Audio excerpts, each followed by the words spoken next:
রাত 11টা ছুঁই ছুঁই। রাজশাহী স্টেশনে বসে আছি, চাকরি সূত্রে ঢাকা যাচ্ছি। 2 দিনের ছুটি নিয়ে বাড়িতে আসছিলাম। অনেক বড় একটা আশা নিয়ে নিজ গ্রামে এসেছি, আর এখন খালি হাতে ফিরে যাচ্ছি। যেটা হারিয়ে ফেলেছি সেটা বলতেই আমার খুব লজ্জা হচ্ছে। আমার মা তার ছোট ভাইয়ের কাছ থেকে অনেক বছর আগে 20,000 টাকা নিয়েছিল। তার বিনিময়ে মামা আমাদের একটা জমি দখলে নেয়। অভাবের কারণে টাকাটা পরিশোধ করতে পারিনি, তাই আর জমি ছাড়ানো হলো না। এক সময় মা চলে গেল, ওনার চিকিৎসা করতে আমাদের বাড়িটা বিক্রি করা হয়। জমি বলতে মামা যতটুকু নিয়েছে ওইটুকু থাকে। মাঝখানে অনেকটা বছর পার হওয়ার পর আসছিলাম 20,000 টাকা নিয়ে, জমিটা ছাড়িয়ে নিয়ে নিজ গ্রামে থাকবো, কিন্তু মামা দিতে নারাজ। আমিও আর জোর করিনি, হাসি মুখে চলে আসি। আমার যেহেতু কোনো সাপোর্ট নেই, তাই মামার সাথে যুদ্ধ ঘোষণা করা বৃথা। এখন স্টেশনে বসে ভাবছি, ঢাকায় গিয়ে সে একই কাজ করতে হবে। সেই পিয়নের চাকরি, তাতে কিছু বেতন, খাওয়া খরচা চলে। একা মানুষ, খরচ কম হওয়ায় কিছু টাকা জমাতে পেরেছি, আর সেইটা নিয়ে বুকে আশাও বেঁধেছিলাম যে গ্রামে থাকবো। সেটা তো আর হলো না। এক বস্তা হতাশা নিয়ে শহরে জীবনে ফিরেছি। আর চাকরির কথা কি বলবো, এইচএসসি সার্টিফিকেট আছে, আর এদিকে কিছুদিন ডিগ্রিও পড়েছিলাম। তারপর পারিবারিক অভাবের কারণে লেখাপড়ার দরজা সেখানেই বন্ধ। তবে একটা পড়া এখনো চালু রয়েছে, সেটা হলো মানুষকে পড়া, মানুষকে বোঝা। এই সাবজেক্ট পাস মার্ক তোলাই বেশ কঠিন। বিচিত্র রকম মানুষ সব এই পৃথিবীতে, যাদের চেনা খুবই দুষ্কর। আমি কথাগুলো ভাবছিলাম আমার সামনে বসে থাকা কিছু মানুষের দিকে তাকিয়ে। তারা অনেকটা দূরে ছিল, তাই তাদের চেহারা আবছা দেখছিলাম। আর তখনই খেয়াল করলাম কেউ একজন আমার দিকে এগিয়ে আসছে। আবছা আবছা ভাবেই মনে হচ্ছিল ইয়াং কোনো মেয়ে। মেয়েটা এসে আমার সামনে দাঁড়ালো। এবার আমার চোখের আবছা ভাবটা ছাড়লো। আমি এক পলক মেয়েটাকে দেখে নিলাম। বাহ, মেয়েটা তো বেশ সুন্দরী। শুধু সুন্দরী বললে কম হবে, একটু বেশি সুন্দরী। তবে তার আধুনিক ড্রেসের সাথে তার সৌন্দর্যের কোনো ম্যাচ করছে না। আমি আবার ভাবনাতে চলে গেলাম। হঠাৎ এই এই কি সমস্যা আপনার? ভাবনা থেকে বেরিয়ে এসে স্বাভাবিকভাবেই বললাম, কোনো সমস্যা নেই তো? আমার দিকে এভাবে তাকিয়েছিলেন যে, পছন্দ হয়েছে? প্রশ্ন শুনে তো গলা শুকিয়ে কাঠ হয়ে গেছে। একে তো মেয়ে, তার উপর এত সুন্দরী মেয়ে, আর অদ্ভুত প্রশ্ন। আমি আমতা আমতা করে বলেই ফেললাম, না না। পছন্দ হয়নি তো তাকিয়েছিলেন কেন? আমার ফেসটা হয়তো ওই দিকে ছিল, কিন্তু দৃষ্টি অন্যদিকে দিয়েছিলাম। না, একা মুখের উপর বলে পছন্দ হয়নি। কি নাম আপনার? শুভ। আমি ইরা। আর আপনাকে চেনা চেনা লাগছে, তাই নামটা জিজ্ঞেস করলাম। ও, তারপরে ইরা নামের মেয়েটা আমাকে অবাক করে দিয়ে আমার কাজের স্থান, মানে আমি যে কোম্পানিতে পিয়ন হিসেবে চাকরি করি, তার কথা বলল। আপনি কি মিতালি অফিসের পিয়ন? জি জি। ও, আমার বাবা ওই কোম্পানির মালিক, আর আমার বাবার অফিসেই চাকরি করেন। বাবার অফিসে আমি অনেক যাই। আপনি তো চা কফি এনে দেন। আমি আপনাকে চিনেছি, আপনি আমাকে চিনতে পারেননি কেন? আমি আপনার দিকে তাকাইনি, আর আমি মেয়েদের দিকে কম তাকাই। ওরে সাধু, শোনেন, আপনি তাকান, তবে বেশি ভাবনায় থাকেন। তবে আমাকে কখনো খেয়াল করেননি। জি, এটাও হতে পারে। আমিও হিতাহিত জ্ঞান বুদ্ধি হারিয়ে ফেলেছি। তোকে আপনি করে বলছি কেন? তুই তো পিয়ন। আচ্ছা শোন, জি ম্যাম বলে। তুই তো সাধারণ বগিতে যাবি, জি ম্যাম। আমি কেবিনে যাব। তুই আমার ব্যাগ দুটো একটু উঠাই দিবি, তারপর তোর আসনে গিয়ে বসবি, ঠিক আছে? জি ম্যাম, ঠিক আছে। রাগ করিস না, কুলি পাচ্ছি না। আর তোকে পেয়েছি, হার কাকে লাগে, চেনা মানুষ তো। জি ম্যাম। এত জিম্যাম জিম্যাম করিস কেন? জি না, হ্যাঁ ম্যাম, ঠিক আছে, আমি ব্যাগ উঠাই দিব। ওকে ওকে। মালিকের মেয়ে, যথেষ্ট সম্মান দিতে হবে, আর যা বলবে সেটা তো করতেই হবে, না হলে আমার চাকরি তখনই গায়েব। এসব ভেবে লাভ নেই, আর ভাবনাতে হারিয়ে গেলে চলবে না, অ্যাক্টিভ থাকতে হবে। ট্রেন ঢাকা থেকে আসলো। 8 ঘন্টা পর ইঞ্জিন ঘুরিয়ে আবার ঢাকার উদ্দেশ্যে রওনা হবে। আমি ইরা ম্যামের ব্যাগ দুটো তার কেবিনে দিয়ে আসলাম। বকশিস স্বরূপ তিনি আমাকে 50 টাকা দিলেন। কোনো দ্বিধা না করে টাকাটা নিলাম, কারণ আমার আগে থেকে অভ্যাস আছে। টাকা নিয়ে চলে যাচ্ছিলাম, ইরা ম্যাম আবার ডাকলো। আর শোন শোন, জি ম্যাম বলেন। নামার সময় আবার তুই আসবি, ঠিক আছে? আচ্ছা। আবার ঘুমিয়ে যাস না কিন্তু। না ম্যাম, ঘুমাবো না। ওকে, যা। আমি আমার বগিতে গিয়ে উঠলাম। টিকিট সংগ্রহ করতে আমি অনেক দেরি করে ফেলেছি, তাই সিট হয়নি। পুরো রাস্তাটা দাঁড়িয়ে যেতে হবে। আশেপাশে তাকিয়ে দেখলাম অনেক সিট ফাঁকা। সামনের 2-1 স্টেশন পর এসব সিট আর ফাঁকা থাকবে না। তাই মনে মনে ঠিক করলাম সিটে বসবো না, দাঁড়িয়েই যাব। ট্রেন ছাড়লো, আমি দরজায় দাঁড়িয়ে আছি। ঠান্ডা হাওয়া আমার শরীরটাতে লাগছে। আমি ভাবনায় আবার ডুব দিলাম। ভাবতে লাগলাম পুরনো দিনের কথা। মাঝে মাঝে নিজের ভবিষ্যতের কথাও ভাবলাম। তাতে যা ফলাফল পেলাম সেটা শূন্য, কারণ ভেতরে খুব হতাশা কাজ করছিল। অর্ধেক পথ আসতেই স্টেশন ছাড়াই ট্রেনটা থেমে যায়। যান্ত্রিক কোনো ত্রুটি হয়েছে হয়তো। 20 মিনিট পার হবার পর খবর পেলাম ভোরের আগে ট্রেন এখান থেকে এক চুলও নড়বে না। আর এখন রাত 1টা বাজে। এক একজন এক এক কথা বলছে। কেউ বলছে লাইনের সমস্যা, কেউ বলছে ইঞ্জিনে। আমি ওইসব কথা থেকে কান ফিরিয়ে নিয়ে নিজের ভাবনাতে আবার মন দিলাম। হঠাৎই এই শুভ, পেছনে তাকিয়ে দেখি ম্যাম দাঁড়িয়ে। জি ম্যাম বলেন। তুই উঠ। ম্যাম কিছু লাগবে?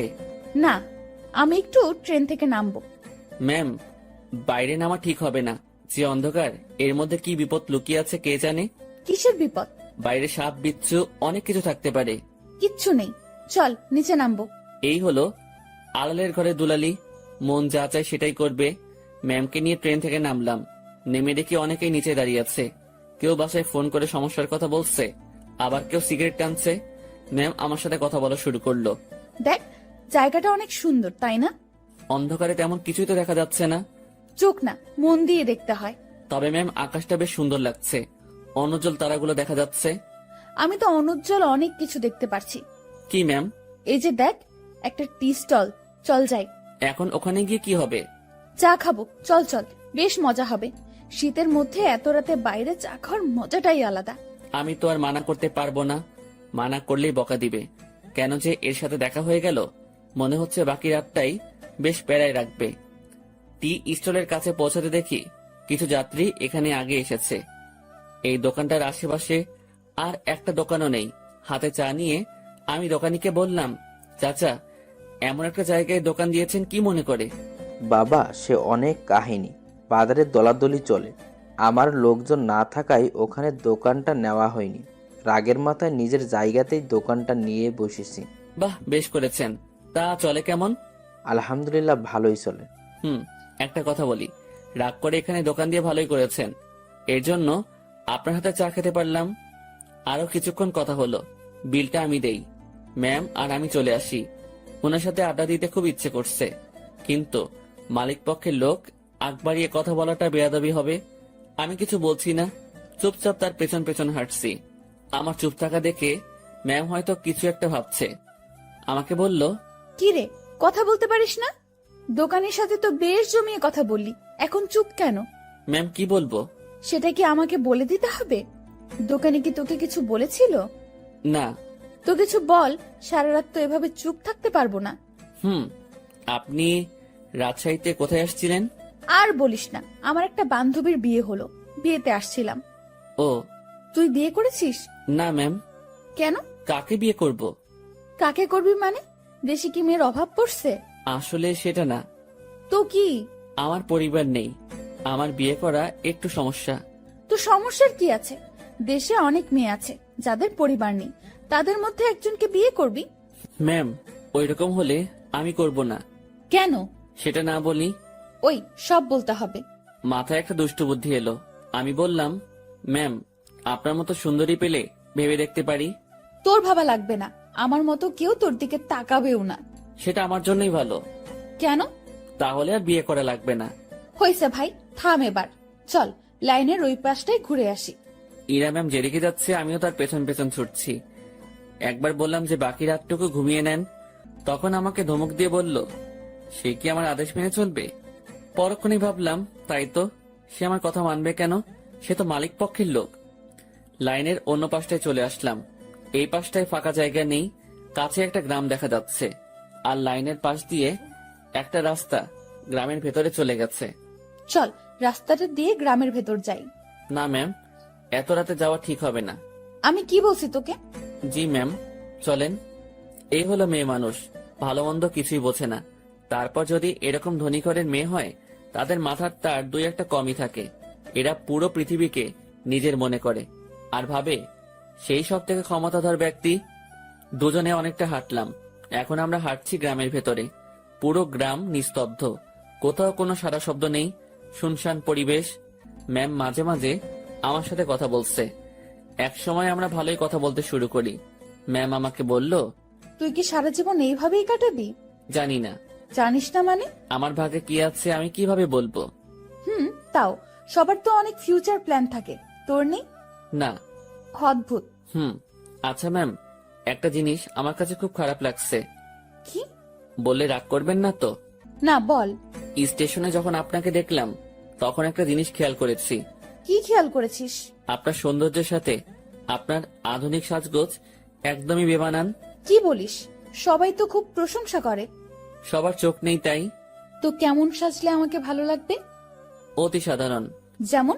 এই যে হেয়ার কালার করেছেন, এটা চুলের সৌন্দর্য নষ্ট করেছে। আপনার ঠোঁটে। এই থাম। জি ম্যাম। তুই অন্ধকারে আমার ঠোঁট কিভাবে দেখলি? ওই যে বললাম না, স্টেশনে দেখেছি। উফ, বাদ দে তোর ডায়লগ, চুপচাপ হাঁটতে থাক। জি ম্যাম, আর সামনে না এগোই, আমরা চলে যাই। আর একটু যাব, তারপর ফিরবো। পরিবেশটা ভালোই লাগছে। রাতে এইভাবে গ্রামের মধ্যে দিয়ে কখনো হাঁটিনি। আমরা হাঁটতে হাঁটতে আরো সামনে এগোলাম, আর হঠাৎ দুজন লোক লাইট নিয়ে আমাদের সামনে আসলো। তাদের হাতে মাছ ধরার পলো, মাছ ধরতে যাচ্ছে মনে হয়। এই তোমরা কারা? এই গ্রামে আগে কখনো দেখিনি তো।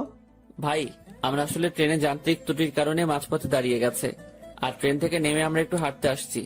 এই তোমরা থামো, সব বুঝে গেছি সব। চলো আমাদের সাথে। কোথায় যাব? কোনো কথা না, চলো। লোক দুটো আমাদেরকে একটা বাড়ির ভেতর নিয়ে আসলো। আমি মনে মনে আল্লাহ আল্লাহ করছি, কি যে হবে। গ্রামের মানুষ এসব কিছুতে বেশ সিরিয়াস। রাত করে মেয়ে নিয়ে বাইরে দেখলে উল্টাপাল্টা ভাববে। আমাদের বেলায় ঠিক তাই হয়েছে। এরা শুধু আমার দিকে তাকিয়ে বারবার দেখছিল। আমিও মনে মনে বলছি, দেখেন কেমন লাগে। একজন বাড়ির গিন্নিকে ডাকা শুরু করলো। বুঝলাম এটা তার নিজের বাড়ি। লোকটির বয়সে আমাদের তাকিয়ে বলল, এরা কারা? ওরা বাড়ি থেকে পালায় আসছে, ওদের তুমি ঘরে নিয়ে যাও, আমি হুজুরের ডাইকা নিয়ে আসি। ভাই ভাই, হুজুরে ডেকে কি করবেন? বিয়ে করায় দেবো তোমাদের। ভাই ভাই শোনেন, উনি আমার কিছু না, আমরা পালাই আসিনি। উল্টাপাল্টা কথা কইও না, চুপ থাকো। একটা মায়া তোমার সাথে এত রাতে ঘুরে, এর মানে কি আমরা বুঝি না? ভাই ভাই এমন কইরেন না। চান মিয়া, তুমি ওদের ঘরে নিয়ে যাও। আর বউ, আমি যাইতেছি হুজুরের ডাকতে। আমাদের কাছে একজনকে রেখে লোকটি অন্ধকারে হাওয়া হয়ে গেল। কিছু একটা ঘটতে চলছে। আমি ইরার দিকে তাকালাম, দেখি সে আমার দিকে তাকিয়ে আছে। মুখটা কাঁচুমাচু করে রেখেছে সে। দুজনে কথাও বলতে পারছি না। সময় যাচ্ছে আর লোকজন বাড়তে শুরু করে। আমাদের দুজনকে দুই রুমে রাখা হয়েছে। আমি শুধু আল্লাহ আল্লাহ করছি। ওইদিকে ইরার কি অবস্থা হয়েছে আমি জানি না। কিছু সময় পর হুজুর আসলো। আমি তাকেও বুঝালাম। স্বস্তির কথা হলো সে বুঝেছে। কঠিন একটা সমস্যা থেকে বাঁচলাম। হুজুরটা আমাদের লাইন পর্যন্ত এগিয়ে দিল। তারপর ওয়াও, কি দারুণ অভিজ্ঞতা। ধুর, চুপ করেন তো, এখনই তো একটা ইয়ে হয়ে যেত। ইয়ে মানে কি? আরে বড় বাচ্চা বেঁচে গেছেন। তা তো জানি, তবে দারুণ লাগছে। আপনি থাকেন, যেখানে ইচ্ছা যান, আমাকে ডাকবেন না। আমি ট্রেনে উঠলাম। ওনার সাথে সাথে আর দেখা করলাম না। ফজরের আজান হলো, তার কিছুক্ষণ পর আমাদের ট্রেন আবার যাত্রা শুরু করলো। আমি ঠিক আমার আগের জায়গাটায় দাঁড়িয়ে আছি। ইরা ম্যাম আবার আসলো। তুই ভালোই বদমাইশ তো। কি কি করছি আমি? তুই আমার উপর ছাড়ি দিস, আমার উপর রাগ দেখাস। তো কি করব? আপনার মাথায় কি ব্রেইন নামক জিনিসটা আছে? থাকলেও তো মনে হয় কাজ হবে না। এরকম ছেলে মানুষই করেন, কি জন্য বড় হয়েছেন বোঝেন না কিছু। ম্যাম আমার দিকে হা করে তাকিয়ে আছে। আমি জানি কথাটা বলার পর আমার চাকরি থাকবে না। আপনার বাবাকে কিছু বলতে হবে না, আমি অফিস যাব না। ম্যাম কিছুক্ষণ চুপ থেকে বলল, আমি তোকে চাকরি দেইনি, তোর চাকরি আমি কাটবো কেন? এই যে আমাকে বকা দিলি, মনে রাখিস, এর শোধ আমি তুলবো। ইরা রাগ দেখিয়ে তার কেবিনে চলে গেল। ম্যাম যে থ্রেটটা দিল আমার একটু ভয় লাগলো না। ওনার কথা শুনে মনে হলো কোনো বাচ্চা আমাকে থ্রেট দিয়েছে। ওনার কণ্ঠটা সত্যি অসাধারণ। শুনলে মনে হয় বারবার শুনি। না, আমি আবার ভাবনাতে হারিয়ে যাচ্ছি কেন। যাই, ওনার কেবিনে গিয়ে সরি বলে আসি। না হলে আমার কি করে বসবে আল্লাহ জানে। আমি তার কেবিনের ভিতর ঢুকবো, তখনই কারোর সাথে ধাক্কা লাগলো। তাকিয়ে দেখি ম্যাম। উনি হয়তো বাইরে আসছিলেন। এটা কি হলো? সরি ম্যাম, বুঝতে পারিনি। তুই আমার কেবিনে কি জন্য? সরি বলতে আসছি। সরি বললে তো কাজ হবে না, আমি তোকে মাফ করব না। কিছুক্ষণ তর্ক হলো। আমি তাকে বললাম, আমার উপর কেউ রাগ করে থাকুক সেটা আমি চাই না। আপনার মন যা চায় তাই করেন। কথাটা বলতেই ম্যাম আমাকে অবাক করে আমার গালে দুটো চড় বসিয়ে দিল। এখন বুঝতে পারলাম ম্যাম বেশ রেগে গিয়েছিল আমার উপর। চটা না খেলে হয়তো বুঝতে পারতাম না। আমি তো ভেবেছিলাম অন্য কোনো শাস্তি দিবে হয়তো। চর মারার পর ম্যাম আরো বলল, তুই আমার বেস্ট ফ্রেন্ড হবি? এমন থাপ্পড় খাওয়ার পর এরকম প্রস্তাব পাবো ভাবতেও পারিনি। মনে মনে ভাবছি আমি তার সাথে কেন বন্ধুত্ব করতে যাব। তার চালচলন আর আমার চালচলন রাত দিন তফাৎ, কিন্তু কথাটা তাকে মুখের উপর মানা করতে পারবো না। যদি আবার কয়েকটা থাপ্পড় দিয়ে দেয়। ভয় ভয় বললাম, হব। গুড, তুই এখন যা। না, শোন শোন, তোর কন্ট্যাক্ট নাম্বারটা দিয়ে যা, আমি কল করে তোকে ডেকে নেব যে কোনো সময়। ম্যামকে মোবাইল নাম্বারটা দিয়ে আগের জায়গায় ফিরে আসলাম। 8টায় আমাদের গন্তব্যে পৌঁছে গেলাম। ইরা ম্যামের কথা অনুযায়ী তার ব্যাগগুলো নামিয়ে দিলাম। এখন উনি আর আমি স্টেশনের বাইরের রাস্তায় দাঁড়িয়ে আছি। বাসা থেকে ওনার জন্য গাড়ি পাঠানো হয়েছে। গাড়ি জ্যামে পড়েছে, তাই অনেক লেট হচ্ছে। আমার পেটের অবস্থা খারাপ, রাতে কিছু খাওয়া হয়নি, আবার অনেকটা বেলা হয়েছে, পেটে এখনো কিছু পড়েনি। ম্যামের সামনে কিছু বলারও সাহস পাচ্ছি না। কিছু সময় পর উনি আমাকে বললেন, তোর কি ক্ষুধা লাগছে? জি অনেক। তো খেয়ে আয়। আচ্ছা আপনি দাঁড়ান, আমি যাবো আর আসবো। আমি একটা দোকানে গিয়ে চা বিস্কিটের সাথে কয়েকটা কলা খেয়ে নিলাম। দোকানদারকে টাকা দিতে যাব, তখন মনে হলো ম্যামও তো কিছু খাইনি, ওনাকে খাওয়ার কথা বলা উচিত ছিল। ভুলটা যেহেতু করেই ফেলেছি, তাই ওনার জন্য কিছু নিয়ে গেলাম। আমি কাছে গিয়ে তার দিকে খাবারগুলো এগিয়ে দিলাম। আমার দিকে উনি ভ্রু কুঁচকে তাকালো। এগুলো আমাকে কেন দিচ্ছিস? খেয়ে নিন, আপনি তো রাতে কিছু খাননি। তুই কি ভাবিস আমাকে? আমি সকাল সকাল রাস্তায় দাঁড়িয়ে এসব খাবো? এগুলো তোদের মতো লোকজন খাবে। সরি ম্যাম, বুঝতে পারিনি। খাবারগুলো নিজের ব্যাগে ভরে নিলাম। নিজে বাসায় গিয়ে খাবো। ঘন্টাখানেক পর গাড়ি আসলো। ম্যামকে উঠিয়ে দিয়ে আমি আমার বাসায় চলে গেলাম। আমার হাতে শুধু আজকের দিনটাই ছুটি আছে, আগামীকাল থেকে ডিউটি। বাসায় এসে সব ঠিকঠাক করে নিলাম। দিনের বাকি সময়টুকু আর বাইরে বের হলাম না। এই শহরের গাড়িগুলোর হর্ন আমার ভালো লাগে না। প্রচন্ড বিরক্তিকর একটা জিনিস, শুনলেই মাথা ব্যথা শুরু হয়ে যায়। রুমের জানালা খুলে দিয়ে আকাশের দিকে তাকিয়ে থাকি। গতকাল রাতের ঘটনাটা ভাবতে থাকি। কাল যদি বিয়েটা হয়ে যেত, আজ আমি মামা শ্বশুর বাড়ি থাকতাম, মানে জেলে। কি বাঁচাটাই না বাঁচলাম। সন্ধ্যার একটু আগ দিয়ে ইরার কল পেলাম। উনি আমাকে তাদের অফিসের সামনে যেতে বলেছে। গত রাতে ফ্রেন্ড হয়েছি, কথা রাখতে অবশ্যই যেতে হবে। কথাই আছে, ফ্রেন্ডের কাছে কোনো বাহানা চলে না। আমিও তাই কোনো বাহানা বা ব্যস্ততা দেখালাম না। বাইরে যাচ্ছি ওনার সাথে দেখা করতে, তাই একটু সাজতে হবে। ব্যাগ থেকে নতুন একটা ফুল হাতা গেঞ্জি বের করলাম। একটু স্মার্ট সাজার জন্যই। সুন্দরীদের সামনে তো আর এমনি এমনি যাওয়া যায় না। এই প্রথম কাউকে উদ্দেশ্য করে সাজগোজ করছি। মনের মধ্যে কেমন যেন খটকা লাগছিল। এখন খটকা দেখার সময় নেই। চটপট রেডি হয়ে আমার অফিসের সামনে গেলাম। ম্যামকে গিয়ে ঠিক সেখানে পেলাম। উনি তার গাড়ির সাথে হেলান দিয়ে দাঁড়িয়ে আছে। আমি তার সামনে গিয়ে ম্যামকে ডেকে সালাম দিলাম। উনি উত্তর দিলেন আর সাথে সাথে বললেন, গাড়ির পেছনে বসে যা। কোথায় যাবেন? আমার বন্ধুদের সাথে তোর পরিচয় করিয়ে দেব, সেখানেই নিয়ে যাচ্ছি। আমি আর কিছু বললাম না, তার গাড়ির পেছনে চেপে বসলাম। আধ ঘন্টা পর একটা রেস্টুরেন্টের সামনে গিয়ে ম্যাম গাড়ি থামালো।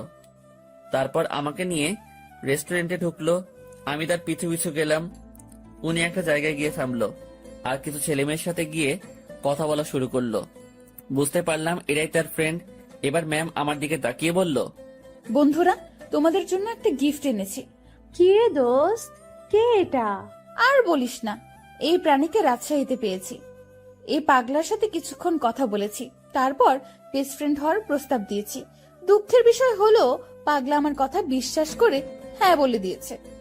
তোরা বলতো, এর মতো খ্যাত মানে কি বলবো, এরকম একটা মানুষ আমার ফ্রেন্ড। অসম্ভব। দেখ ভাই, আমার ফ্রেন্ডদের সাথে পরিচয় করিয়ে দিতেই তোকে এখানে নিয়ে আসছি। ইরা একে একে তার বন্ধুদের সাথে পরিচয় করিয়ে দিল। সবাই বনেদি ঘরের ছেলে মেয়ে। ট্রেনের কথা মনে পড়তেই লজ্জায় ঘেমে যাচ্ছি। এখন মান সম্মান যা যাওয়ার তা তো গেছে, বাকিটুকু নিয়ে এখান থেকে কেটে পড়তে পারলেই হলো। কিছুক্ষণ পর সেটাও থাকলো না। আমার পোশাক আর চেহারা নিয়ে তারা উপহাস করতে শুরু করলো। একটা ছেলে এগিয়ে এসে বলল, ভাইয়া এটা গেঞ্জি নাকি তেনা? কোথা থেকে কিনেছো ভাইয়া? নাকি কারো পড়ে থাকা জিনিস কুড়িয়ে নিয়েছো? না ভাই, সত্যি কিনেছি। ওমা, তাই? হুম। দেখ, ছেলেটা মাথায় তেল দিয়ে আসছে।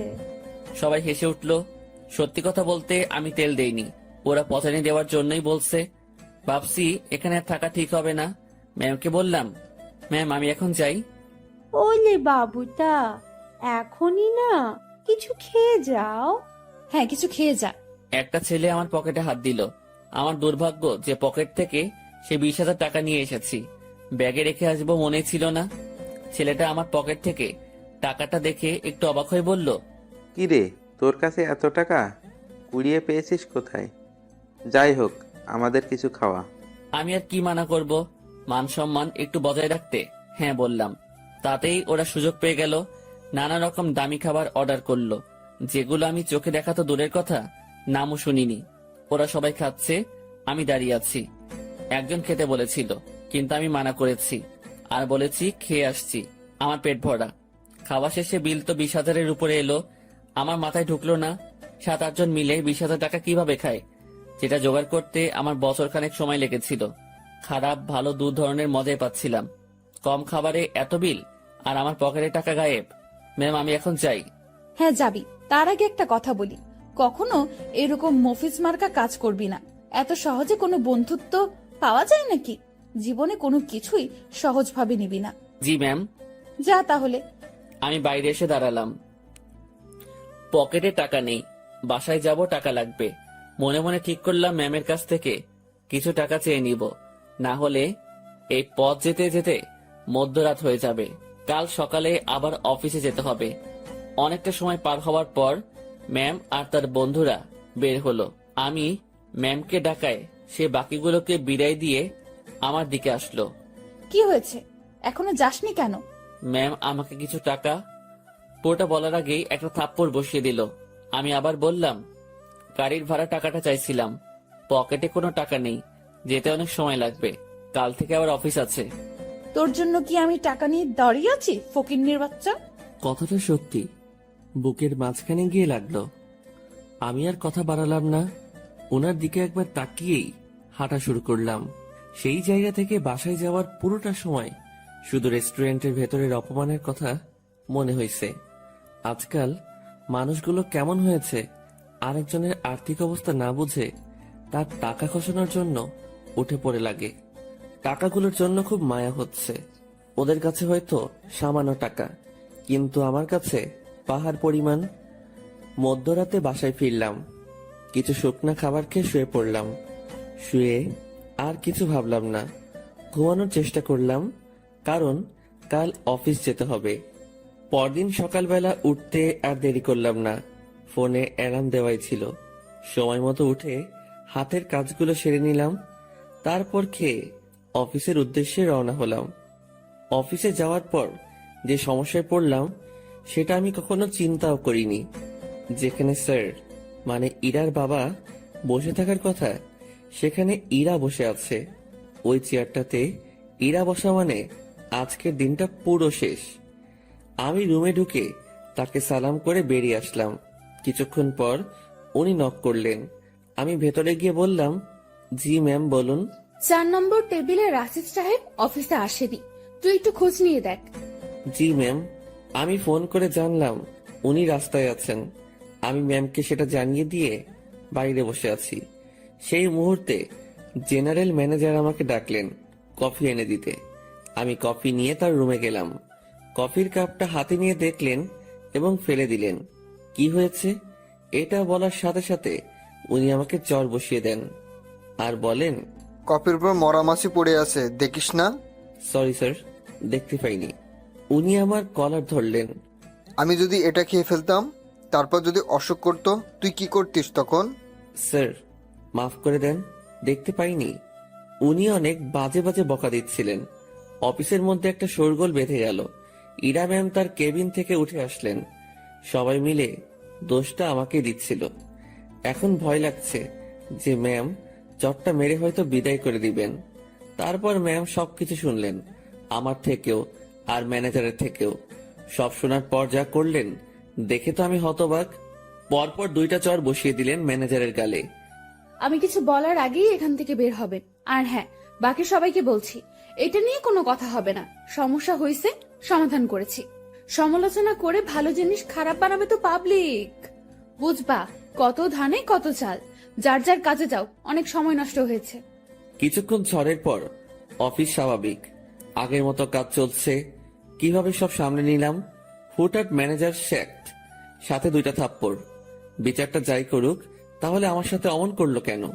ভাবতে ভাবতে কোনো উত্তরই খুঁজে পেলাম না। লাঞ্চের সময় আমি বাসা থেকে রুটি নিয়ে আসছি। 2-1জনকে পানি এনে দিয়ে আমি খাওয়ার জন্য বসবো, তখন ম্যাম ডাকলো। মনে মনে ভাবছি খাওয়াটাও কপালে নেই। মুখ ভার করেই ম্যামের রুমে ঢুকলাম। জি ম্যাম, কিছু বলবেন? তুই খাবার খেয়েছিস? জি না। বাসার থেকে খাবার নিয়ে আসছিস নাকি বাইরে গিয়ে খাবি? বাসা থেকে এনেছি। যা, খাবার নিয়ে আমার রুমে আয়। ম্যাম, বুঝিনি। আরে হারামি, খাবার নিয়ে আমার রুমে আয়। কথাটা শুনেই ভাবছিলাম আমি ঠিক শুনছি তো। ভাবনাতে আর ডুব দিলাম না। দেরি না করে খাবার নিয়ে আবার রুমে ঢুকলাম। ম্যাম তো দেখি দামি দামি খাবার সব টেবিলে সাজাচ্ছেন। আমাকে দেখিয়ে দেখিয়ে বললেন, এসব আমার মায়ের হাতের রান্না। ম্যাম আমি বাইরে গিয়ে খাই, আপনি খাওয়া শুরু করেন, পানি লাগলে বলবেন। এই, তুই কি এজন্য রেখেছিস? আচ্ছা, তোর খাবারের বাটিটা আমার হাতে দে তো। আমি তেমন কিছু আনিনি, ওই রুটি। আমি দেখবো, দে। ভয়েই বাটিটা ওনার হাতে দিলাম। লজ্জায় তো মাথা কাটা যাওয়ার অবস্থা।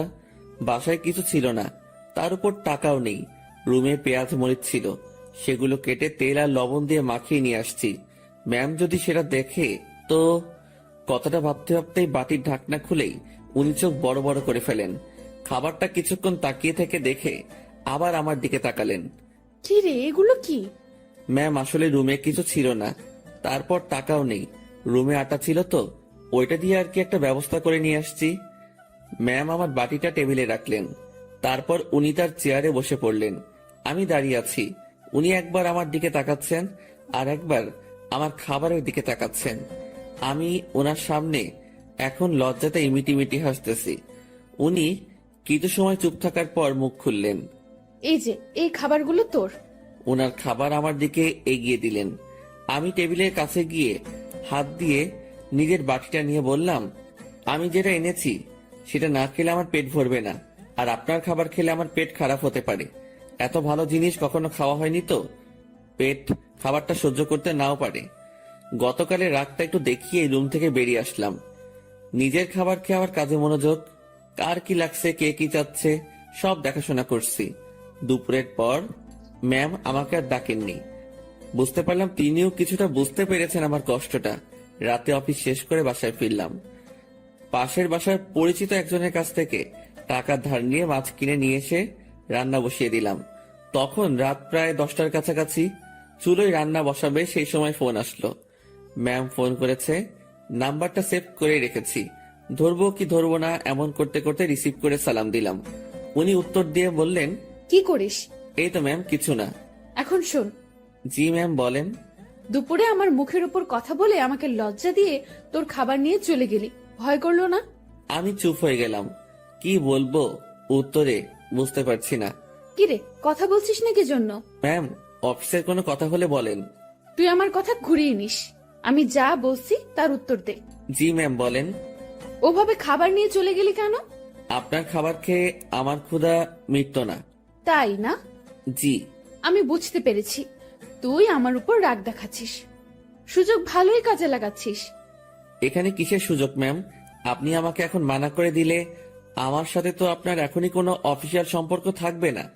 ক্ষমতা আপনার হাতে, সুযোগ আপনার হাতেই। চুপচাপ রান্না শেষ করে খেয়ে আমাকে কল দিবি।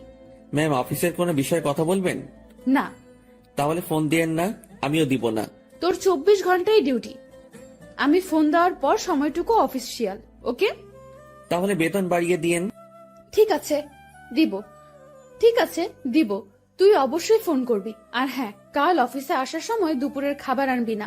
কেন ম্যাম, অফিসে না খেয়ে কাজ করতে হবে? তোর জন্য আমি খাবার নিয়ে যাব। ম্যাম, ওসব খাবার টাবার বাদ দিন, আমি আমার খাবারে সন্তুষ্ট।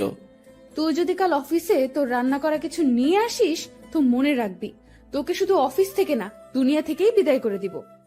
আমি কিছু বলতে যাব তখনই ম্যাম ফোনটা রেখে দিল। তুই যদি কাল অফিসে তোর রান্না করা কিছু নিয়ে আসিস তো মনে রাখবি, তোকে শুধু অফিস থেকে না, দুনিয়া থেকেই বিদায় করে দিব। আমি কিছু বলতে যাব তখনই ম্যাম ফোনটা রেখে দিল। মনে মনে ভাবছি এত আদিক্ষেতা দেখানোর কি আছে? আমি তার অফিসের সামনে একজন পিয়ন, আর এমন ব্যবহার করছে। মনে হয় না, ছি ছি ছি, কি সব কথা ভাবছি আমি। পরদিন সকাল সকাল উঠে আর রান্না করলাম না। সকালে নাস্তাটা বাইরে করেই অফিসে রওনা হলাম।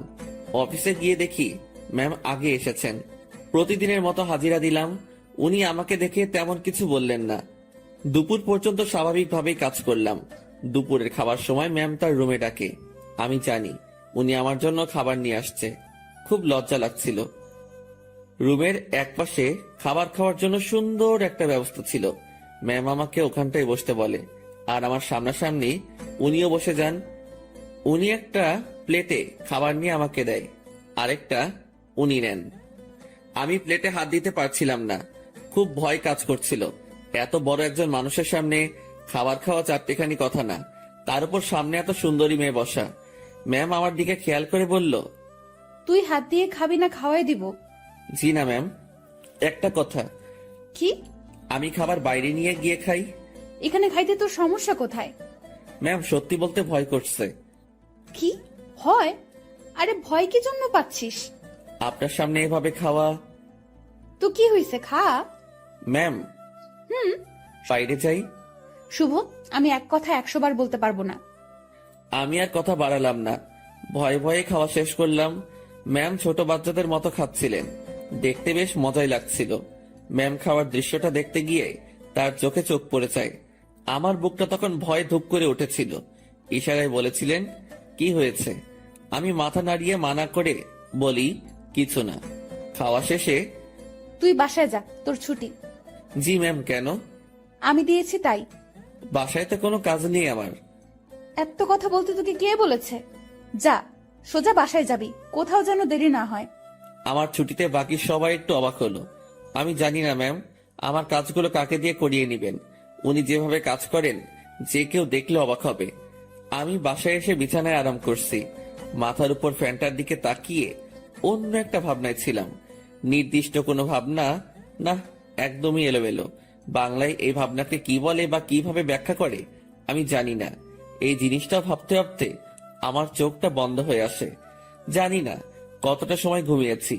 হঠাৎ আমার কানে কোনো একটা শব্দে বেজে ওঠে। চোখ খুলে বুঝতে পারি ফোনটা বাজছে। ফোন হাতে নিয়ে আবছা চোখে দেখি ম্যাম কল করেছে। ফোনটা রিসিভ করলাম। কই তুই? কই আবার, আপনি তো ছুটি দিয়েছেন, বাসায় আসছি। তুই কি ঘুমাচ্ছিস? হ্যাঁ। আমি কি তোকে ঘুমানোর জন্য ছুটি দিয়েছি? তাহলে? বাসায় যেতে বলেছি শুধু। জি ম্যাম, আমি তো আপনার কথায় সোজা বাসায় আসছি। আর বাসায় কাজ নেই, তাই একটু। তুই চুপ কর, শোন। জি বলেন। আমাদের অফিস থেকে দক্ষিণ থেকে যে লেকটা আছে তুই চিনিস? জি ম্যাম। তুই আয়, আমি তোর জন্য অপেক্ষা করছি। কেন ম্যাম? তোকে আসতে বলছি না আমি? জি ম্যাম, এই তো আসছি আমি। এবার বুঝলাম আমাকে ছুটি দেওয়ার কারণটা কি ছিল। আমার কাছে এটাও একটা ডিউটি, কিচ্ছু করার নেই, যেতেই হবে। যেমন ছিলাম তেমনই বেরিয়ে গেলাম। গতদিনের মতো আর সেজেগুজে বের হলাম না, যদি আবার অপমান করে। পকেটে টাকা আছে, তবুও হেঁটে যাচ্ছি। এই মাসের বেতন পেতে অনেক দেরি, তাই এমনি টাকা খরচ করা চলবে না। আমি ম্যামের কথা মতো সেই লেকের পাড়ে পৌঁছে যাই। এর মধ্যে ম্যাম আমাকে 2বার কল করেছিল, শুধু জেনেছিল আমি কই আছি। লেকের পাড়ে যেতেই দেখলাম অনেকেই বসে আড্ডা দিচ্ছে, অনেক বাচ্চারও আসছে। আমি ম্যামকে খুঁজছিলাম। আমাকে দেখে ম্যামই আমাকে ডাকে। আমি ওনার দিকে এগিয়ে যাই। উনি ঘাসের উপর বসা ছিলেন। একটু দূর থেকে মনে হচ্ছিল কোনো কারণে মনটা খারাপ। আমি তার পিছে গিয়ে দাঁড়ালাম। বস এখানে। আমি বসার পর, জি ম্যাম বলেন। আমি বুঝলাম না, 10 মিনিটের রাস্তা 1 ঘন্টা লাগে কিভাবে? আসলে ম্যাম কি বলবো, হেঁটে আসছি। তুই হেঁটে আসছিস কি জন্য? টাকা নাই? আছে, তবে খুবই অল্প। খরচ করলে বড়সড় বিপদে পড়তে হবে। আপনার মন খারাপ দেখছি। ম্যাম কিছু হয়েছে কি? তোর জন্য। ম্যাম আমি কি করেছি? অনেক লেট করছিস। জি সরি। উঠে দাঁড়িয়ে কান ধরে থাক। ম্যাম এটা। আমি উঠতে বলেছি। আমি উঠতে যাব তখনই ম্যাম আমাকে বসতে বলে। টাকা আছে তো, তাই না? হ্যাঁ আছে। চল আইসক্রিম খাবো। আমার টাকা দিয়ে? তো কখনো কোনো মেয়েকে বিল দিতে দেখেছিস তুই? না তো আমার কাছে চাইবি না। চল আইসক্রিম খাবো। ম্যাম ম্যাম শোনেন, একটু মনটা নরম করেন, টাকাগুলো গেলে খুব সমস্যায় পড়বো। সেটা তো আমি জানি না। তুই আমার বেস্ট ফ্রেন্ড, বেস্ট ফ্রেন্ডের জন্য সবাই জান দিয়ে দেয়, আর আমি তো তোর কাছে টাকা চাইছি, জানতো না? আর সময় হলে জানটাও দিয়ে দিবি। অসহায়ের মতো দাঁড়িয়ে আছি, এখন আমার পকেটের 12টা বাজবে। ম্যাম আর আমি আইসক্রিম খেলাম, আমাদের মধ্যে কোনো কথা হচ্ছিল না, দুজন শুধু হাঁটছিলাম, আর মাঝে মাঝে দরকার হলে উনি নিজে থেকে কথা বলছিলেন। লেকের পাড় থেকে বের হয়ে রাস্তায় আসলাম, উনি গাড়ি নিয়ে আসছেন, দেখে মনে হচ্ছে চলে যাবেন। ম্যাম তাহলে আপনি যান, আমি চলে যাই। এই কই যাস তুই? বাসায়। না, গাড়িতে ওঠ। কোথায় যাবেন? Long drive. না ম্যাম আপনি যান, আমি বাসায় চাই। ব্রেকআপ, যা বাসায় যা, বাসায় গিয়া মর। ম্যাম রাগ করে গাড়িতে হেলান দিয়ে দাঁড়ালো। এরকম অবস্থায় তো রেখে যাওয়া যায় না। আমি তার দিকে একটু এগিয়ে গেলাম, আর উনি যে একটা শব্দ বলেছেন সেটার মানে জানার জন্য তাকে প্রশ্ন করব। যদিও আমি জানি, তবুও প্রশ্ন করব, যাতে ওনার রাগটা ভেঙে আমার প্রশ্নের উত্তর দিতে মনোযোগী হয়। ম্যাম ব্রেকআপ কি? তুই জানিস না? ন্যাকামো করিস? সত্যি জানি না। তোর আমার যে বন্ধুত্ব আছে সেটা কাটাকাটি, এটার মানে ব্রেকআপ। ওহ ম্যাম, আপনার মধ্যে তো এরকম কিছু নেই। শুভ, আমি তোকে বলছি না তুই আমার বেস্ট ফ্রেন্ড? আপনি তো বলেছেন যে এটা মিথ্যা ছিল। গাড়িতে ওঠ, সব বলছি। কথা বাড়ালাম না, গাড়ির পেছনে দরজা খুলতে যাব, তখনই ওই হাদারাম, কি করিস? বসবো না। সামনে। পেছনে কেন? সামনে। হ্যাঁ রে গাধা, ওঠ। গাড়িতে উঠলাম, ম্যাম ড্রাইভিং সিটে আর আমি তার পাশে। সন্ধ্যা হয়ে আসছে, ম্যাম এবার আমার সাথে বেশ ফ্রি ভাবে কথা বলা শুরু করলো। আমি কিন্তু কুমিল্লা যাচ্ছি। এত দূর কেন? আরে লং ড্রাইভ তো, আর রাগ ভাঙাতে সময় লাগবে। কিসের রাগ? তুই আমার উপর রেগে আছিস, আমি জানি। আমি আপনার উপর কি জন্য রাগ করব? ওই যে রেস্টুরেন্টে সেই ঘটনার জন্য। না ম্যাম, কি যে বলেন, ওই দিন আপনারও মজা করেছেন, আমিও মজা পেয়েছি। ওরে শুভ, আমাকে কি বাচ্চা মনে হয় আপনার? এত বড় একটা প্রতিষ্ঠান চালাচ্ছি, আমার মাথায় কি এতটুকু বুদ্ধি নেই যে কোনটা সত্যি আর কোনটা মিথ্যা আমি বুঝবো না? না, বুদ্ধি তো আপনার অনেক আছে। হইছে, শোন আমি কি বলি। বলেন। রাতে কি খাবি বল? সন্ধ্যায় তো অনেক কিছু খেলাম, রাতে আর কি খাবো? না, তাও কিছু শুকনো খাবার নেই, আর দুটো পিৎজা। আপনার ইচ্ছা। ম্যাম ভয় করছে আমার। কেন? আপনার বাবা যদি জানে অফিসের পিয়নকে নিয়ে ঘুরতে বেরোইছেন। কিভাবে জানবে? আমি তো বলবো না। আমি যে অফিসে যাব না সেটা তো জানতে পারবে। সেটা আমি দেখে নিব, তোর এত চিন্তা নেই। এখন বল আমাকে মাফ করেছিস কিনা। আপনি তো দোষ করেননি। তোকে যে কি করব আমি, দেখ। আর রাগ করে থাকিস না, ভুল করে ফেলেছি। আমি রাগ করিনি তো। আমি তোর চোখে মুখে রাগ দেখতেছি। আচ্ছা, রাগ নেই আমার উপর, সত্যি তো? হ্যাঁ সত্যি। সত্য নাকি মিথ্যা সব টের পাবো। আমি যা বলবো সেটা যদি না করিস তাহলেই বুঝবো তুই এখনো রেগে আছিস। না, কি যে বলেন, আপনার তো সব কথাই শুনি। কত যে শুনিস আমার জানা আছে। মাঝপথে আমরা গাড়ি থেকে নেমে কিছু খাবার নিলাম, দুজন বেশ কথা বলতে বলতে যাচ্ছি। ইরা ম্যাম গাড়িটা এখন বেশ ধীর গতিতে চালাচ্ছেন। আজ বেশ কুয়াশাও পড়েছে। এই চল, বাইরে কুয়াশার বৃষ্টিতে ভিজি। এই না, এটা করবেন না, বাইরে গেলে বিপদ। সেদিনের মতো হলে অবস্থা খারাপ হয়ে যাবে। যাব না তো, তোর কেয়ারিংটা আমার খুব ভালো লাগে, সেটা পাওয়ার জন্যই কথাটা বললাম। তুই কাউকে ভালোবাসিস নাই? কোন ভালোবাসা? মানে পছন্দের মানুষ বিয়ে টিয়ে করার ইচ্ছা এমন? এর আগেও তো বলেছি ওই রকম কেউ নেই। কাউকে দেখে পছন্দ হয় না? না, প্রায় সবার মধ্যেই ভেজাল আছে। ভেজাল মানে? মানে আর কি, এখন তো প্রেমের বাজার চলে। বাজারটা বেশ গরম, এক একজন 10-12টা প্রেম করে, তার উপর ওয়েটিং এ রাখে। তুই জানিস কিভাবে? চোখ খোলা রাখলে সবই টের পাওয়া যায়। ম্যাম আপনার নেই কি পছন্দের মানুষ? না রে, এসব পছন্দ টছন্দ আমার হয় না। আমাকে যে বুঝতে পারে তাকেই আমার পছন্দ। ও, আপনার বাবা আপনাকে বিয়ে দিবে না? কি সব প্রশ্ন যে করিস, বিয়ে দিবে না কেন? অবশ্যই দিবে। তাদের পছন্দেই বিয়ে করবেন। হ্যাঁ, এটাই তো স্বাভাবিক। হঠাৎ করে এই মাঝ রাস্তায় জ্যাম পড়ে যায়। কুয়াশা বেশি হওয়ায় সব গাড়ি চলাচল বন্ধ করে দেওয়া হয়েছে। ম্যাম গাড়ির হেডলাইটটা অফ করলো, তারপর কোথা থেকে যেন একটা চাদর বের করলো। আপনি কি এখন ঘুমাবেন? না, শীত করতেছে প্রচুর, গায়ের উপর দিয়ে রাখি। আমি বাইরে তাকালাম, কুয়াশায় কিচ্ছু দেখা যাচ্ছে না, তবুও তাকিয়ে আছি ম্যামের দিকে। তো আর তাকিয়ে থাকা যায় না, তার দিকে তাকালে চোখ ফেরানো যায় না, সেই জন্য তাকানোটাই বিপদ। কি রে, তুই এরকম চুপচাপ থাকবি? আমি আসলে তাকিয়ে থাকতে চাইনি, ভাবনার কথা বাস্তবে ভুলে বলে ফেললাম। কি তাকিয়ে থাকতে চাস মানে? না ম্যাম, মানে ওই যে আমার খুব শীত করতেছে, কথা থেকে বাঁচার জন্য বললাম। আগে বলবি না? আয় চাদরের মধ্যে। মনে মনে ভাবছি আরেক বিপদ। কি হলো, আয়। না ম্যাম, ঠিক আছে, শীত কমে গেছে। ভয় পাচ্ছিস তাই না? ভয় নেই, কাছে আয়। আরে খুব কাছে না, চাদরটা বড়, তুই একটু কাছে আসলেই হয়ে যাবে। একটু কাছে গেলাম, ম্যাম আমাকে চাদরের একটা মুড়ি দিল।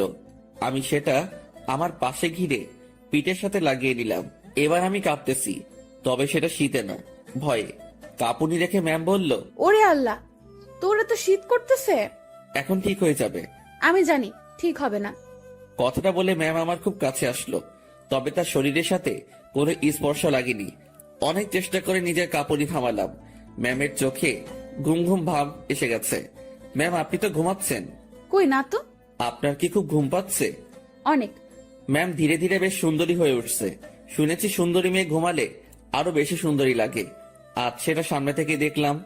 আমি যদি ওনার বর হতাম, এখন কাছে নিয়ে বুকের মধ্যে রাখতাম। পরক্ষণে মনে পড়ল, কি সব ভাবছি আমি। ছি ছি ছি, এসব কি আসছে মাথায়।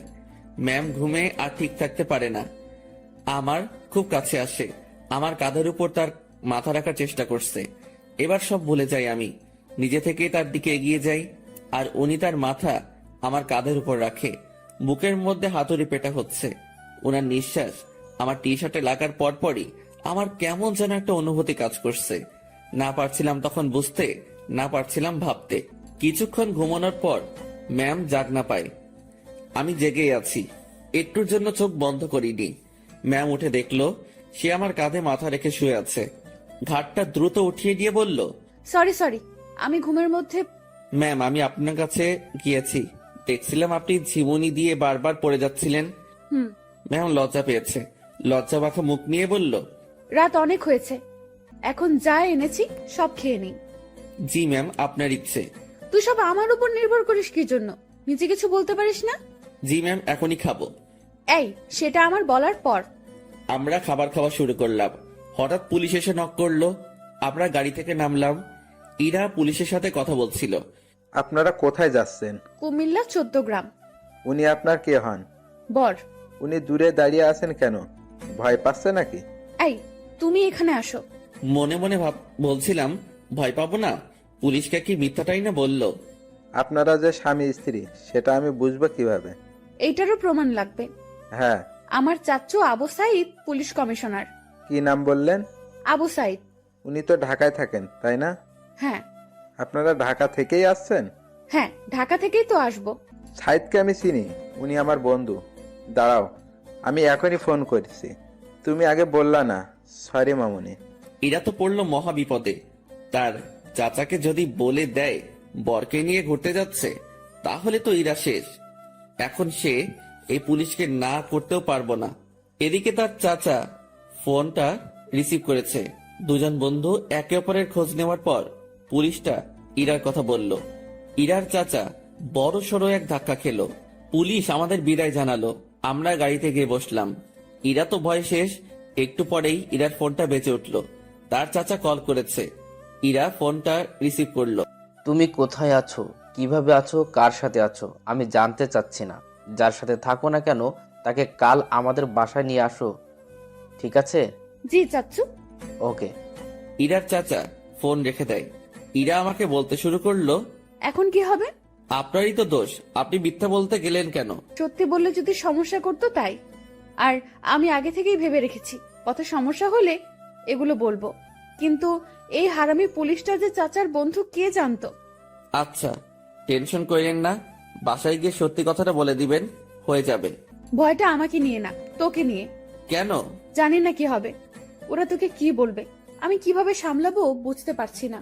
এই মুহূর্তে আমি বা তাকে কি বলবো বুঝতে পারছি না। ভাবছি এর সাথে থাকলেই সমস্যায় পড়তে হয়। ম্যাম বেশ টেনশনে পড়ে গেছে, একবার আমার দিকে তাকাচ্ছে, আরেকবার বাইরে। ম্যামের অবস্থা দেখে বেশ মায়াই হচ্ছিল। মিথ্যা বলে উনি বড় ফাঁসা ফেসে গেছেন। তার টেনশন কমানোর জন্য আমি তাকে ডেকে বললাম, ম্যাম। বল। আমি বলি কি, এত টেনশন করে লাভ নেই, যা হবার হবে। আর সত্যিটা বললে হয়তো উনারা বুঝতে পারবে। সত্যিটাই বা কিভাবে বলবো? আমার তো তাদের সামনে কথা বলতে ভয়ে হাত পা কাঁপবে। আচ্ছা ম্যাম, উনাদের সাথে আমি কথা বলবো। আরে তোর সাথে ওনারা কথাই বলবে না। সেটা দেখা যাবে, আগে তো বাসায় যাই। রাতটা কাটলো জেগে জেগেই। রাতের শেষ ভাগে যানজট কেটে গেল। আমরা ঢাকায় ফিরলাম আর সোজা ম্যামের বাসার সামনে পৌঁছে গেলাম। ম্যাম আমাকে বাইরে রেখে ভেতরে গেলেন। ভেতরে তার সাথে কি হচ্ছিল সেটা আমার কাছে অজানা। হয়তো তাকে বকা দিচ্ছে। কিছু সময় পর ম্যামের সাথে পুরো পরিবার আসলো। আমি তো দেখেই ভয়ে শেষ। ম্যামের বাবাকে দেখে আরো ভয় লাগছিল, কারণ উনি তো আমাকে চেনেন। স্যার আমার কাছে এসে বললেন, তুই আমাদের অফিসের পিয়ন তাই না? জি স্যার। আশেপাশে সবাই হেসে উঠল। ইরার চাচা তাকে ডেকে বলল, আরে এত মানুষ থাকতে তুই কিনা একটা পিয়নের সাথে লং ড্রাইভে গিয়েছিলি? ইরা চুপ, কারণ সে এখানে কিছুই বলতে সাহস পাবে না। চুপচাপ থাকতে হবে তাকে। তোকে যেন অফিসে না দেখি, ঠিক আছে? জি স্যার। আমি চলে আসলাম তাদের ওখান থেকে। বাইরে এসে দীর্ঘ একটা নিঃশ্বাস ফেললাম। যাক, তেমন বকা দেয়নি। ম্যামকেও হয়তো কিছু বলেনি। নিজের বাসায় আসলাম। 2 দিন পর খাওয়া দাওয়া বন্ধ হয়ে যাবে। বিছানায় শুয়ে শুয়ে ভাবছি, এখানে না থাকতে পারলে চলে যাব। দিনটা কোনো রকমে পার করলাম। পরদিন ঘুম থেকে জাগনা হয়েছে, কিন্তু বিছানা ছেড়ে উঠতে ইচ্ছা করছে না। মোবাইলটা হাতে নিলাম, দেখি বিকাশ কোম্পানি থেকে মেসেজ। বিরক্তি নিয়ে ফোনটা রেখে দিলাম।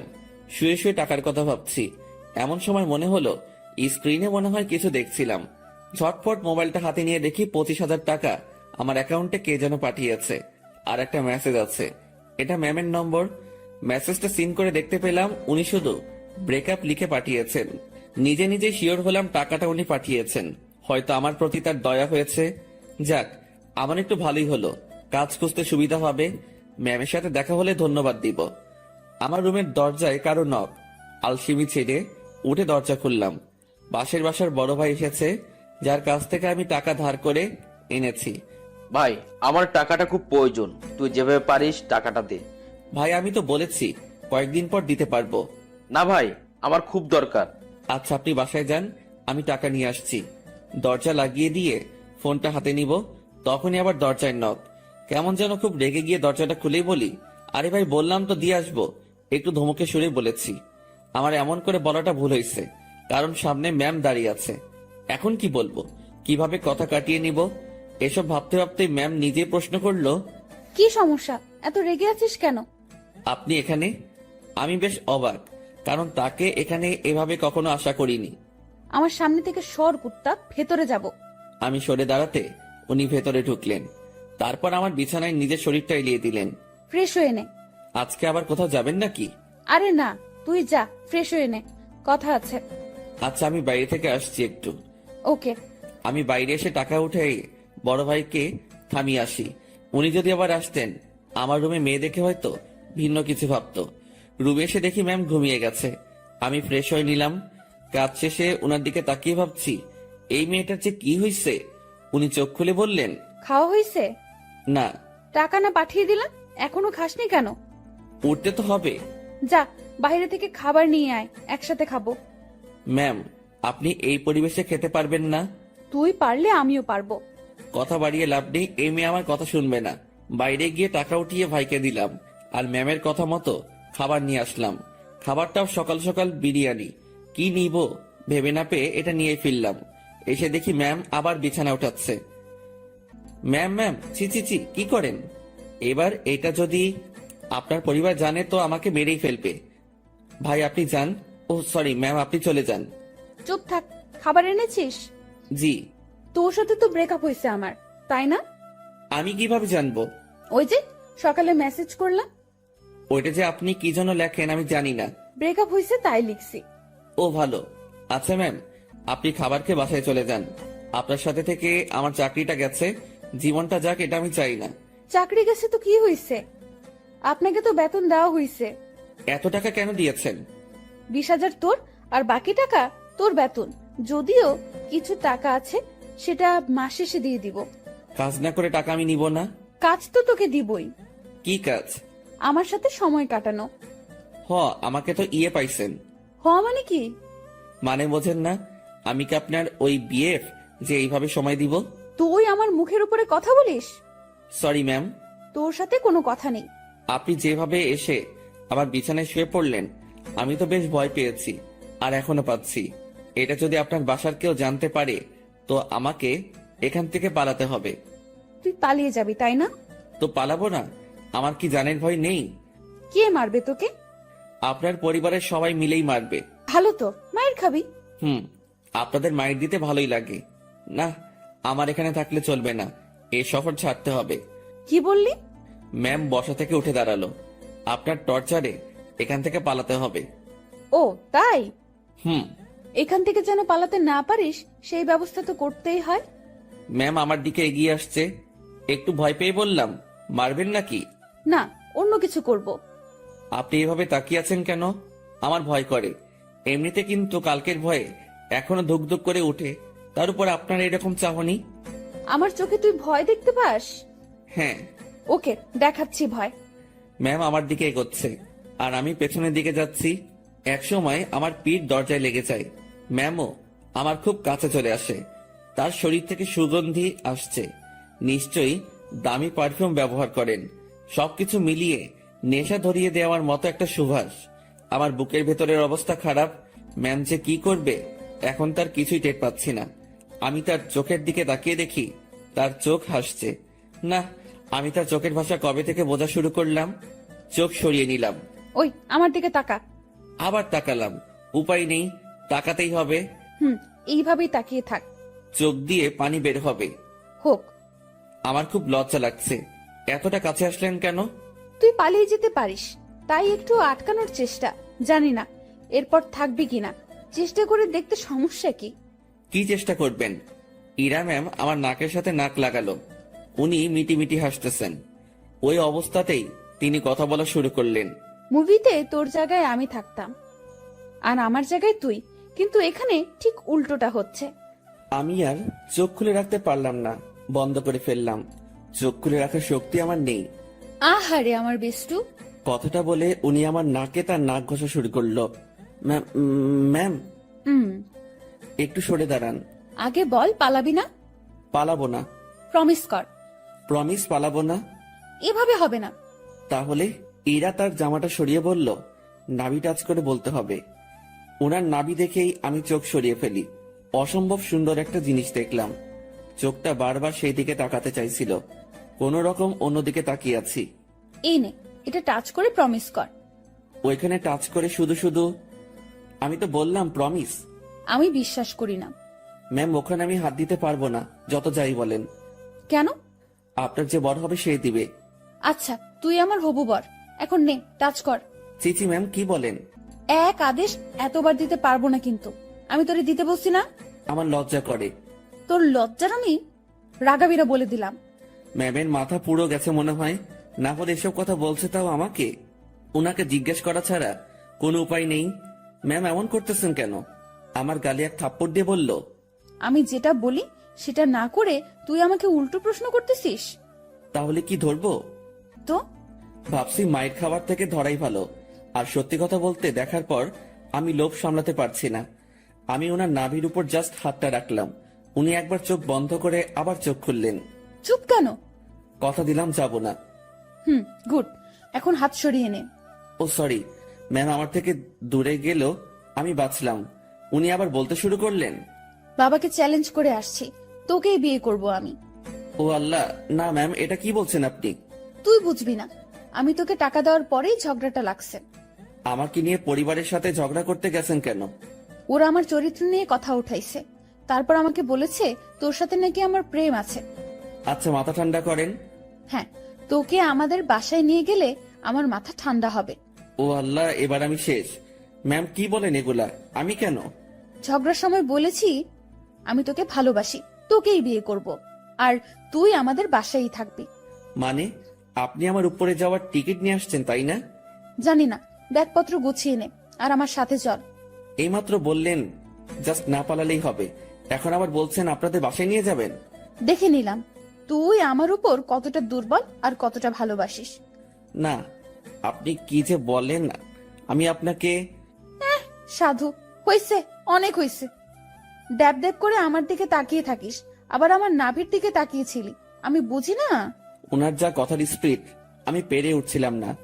এখন ওনার বায়না আমাকে তাদের বাসায় নিয়ে যাবে। আর যাই হোক, নিজের জানটা অকালে চলে যাক সেটা আমি চাই না। আমি তো যাবনি, সেটাই মনে মনে ঠিক করলাম। এখন ম্যামকে বোঝাতে হবে, ম্যাম আমি যাব না। রুমে ছুরি নেই? কি করবেন? হাত কাটবো আমার। এই না, তোর সাথে কথা নেই, ব্রেকআপ, যা। তুই মানা করার কে? ছুরি কই সেটা বল। না না ম্যাম, যাব আমি। দ্রুত তোর কাপড় গুছিয়ে ব্যাগে ওঠা। ওকে ওকে, উঠাচ্ছি। না, তুই ভাঁজ করে দে, আমি উঠাচ্ছি। আমি কাপড়গুলো ভাঁজ করে দিচ্ছি আর ভাবছি এইরকম জেদ ধরা ভালোবাসার জন্য আমি তার সাথে চলে যাচ্ছি। এটা কি ঠিক হবে? আমি ইরাকে ভয় ভয় বললাম, ম্যাম একটা কথা। বল। দেখেন, এরকম জেদ ধরা ভালোবাসা নিয়ে আপনার সাথে যাচ্ছি, এর কি কোনো গ্যারান্টি আছে? নাকি সময় শেষ হলে জেদ শেষ হলে তাড়িয়ে দিবেন? ইরা কেমন ঢং করে আমার দিকে তাকালো, মাথায় দুটো হাত রেখে বলল, আমাকে কি আগের দিনের গ্রামের মাতব্বর মনে হয় যে 4-5টা বিয়ে করব? বিয়ে একটাই, আর ভালোবাসা একটাই। আপনি কি আমাকে ভালোবাসেন? না, তো নিয়ে যাচ্ছেন কেন? একসাথে থাকতে থাকতে ভালোবাসাটা হয়ে যাবে। আচ্ছা চলেন। দাঁড়া, কিছু কথা বলে নেই। জি বলেন। আমাদের তো জয়েন্ট ফ্যামিলি, বাসায় প্রায় 50 জনের বেশি মেম্বার আছে। কেউ যদি বলে তুই কি কাজ করিস, কি বলবি তখন? এখন তো বেকার, কি আর বলবো, বেকারই বলতে হবে। না, তুই যে পিয়নের চাকরি করিস সেটা বলবি। চাকরিটা তো নেই। আছে। আপনি বললেই হলো নাকি? স্যার আমাকে মানা করে দিয়েছে। কোম্পানির 60% শেয়ার আমার। মালিক তাহলে কে? জি আপনি। আজ বাসায় আমার সাথে থেকে কাল সকালে দুজন একসাথে অফিসে যাব, ঠিক আছে? জি ম্যাম, ঠিক আছে। যানটা হাতে নিয়ে ওনার সাথে রওনা দিলাম। ম্যাম কখন কি করে বোঝা বড় দায়, তার মাথায় যে কি করে আল্লাহ জানে, আর উনিই জানেন। উনার বাসার দিকে যতই অগ্রসর হচ্ছি ততই বুকের ধুকপুকুনিটা বাড়ছে। ম্যামের বাবাকে অফিসে দেখেই যে ভয় পেয়েছি, এখন তার সামনে থাকতে হবে, তাও আবার তার মেয়ের হবু জামাই হয়ে। ভাবতেই সারা শরীরে লোমগুলো দাঁড়িয়ে যাচ্ছে। উনার বাসায় পৌঁছে গেলাম। গাড়ি যেখানে পার্ক করলো সেখানেই আরো অনেকগুলো গাড়ি। বাসাটা দেখে মনে হয় না এত লোক এখানে থাকে। এই, তুই আমার পিছু পিছু থাকবি, ওকে? জি ম্যাম, ওকে। বাসার ভেতরে ঢুকলাম। বসার ঘরে সবাই বসে আছে, কেউ কেউ আড্ডাতে মেতে আছে। আমাদেরকে দেখে সবার কাজ করা বন্ধ হয়ে গেল।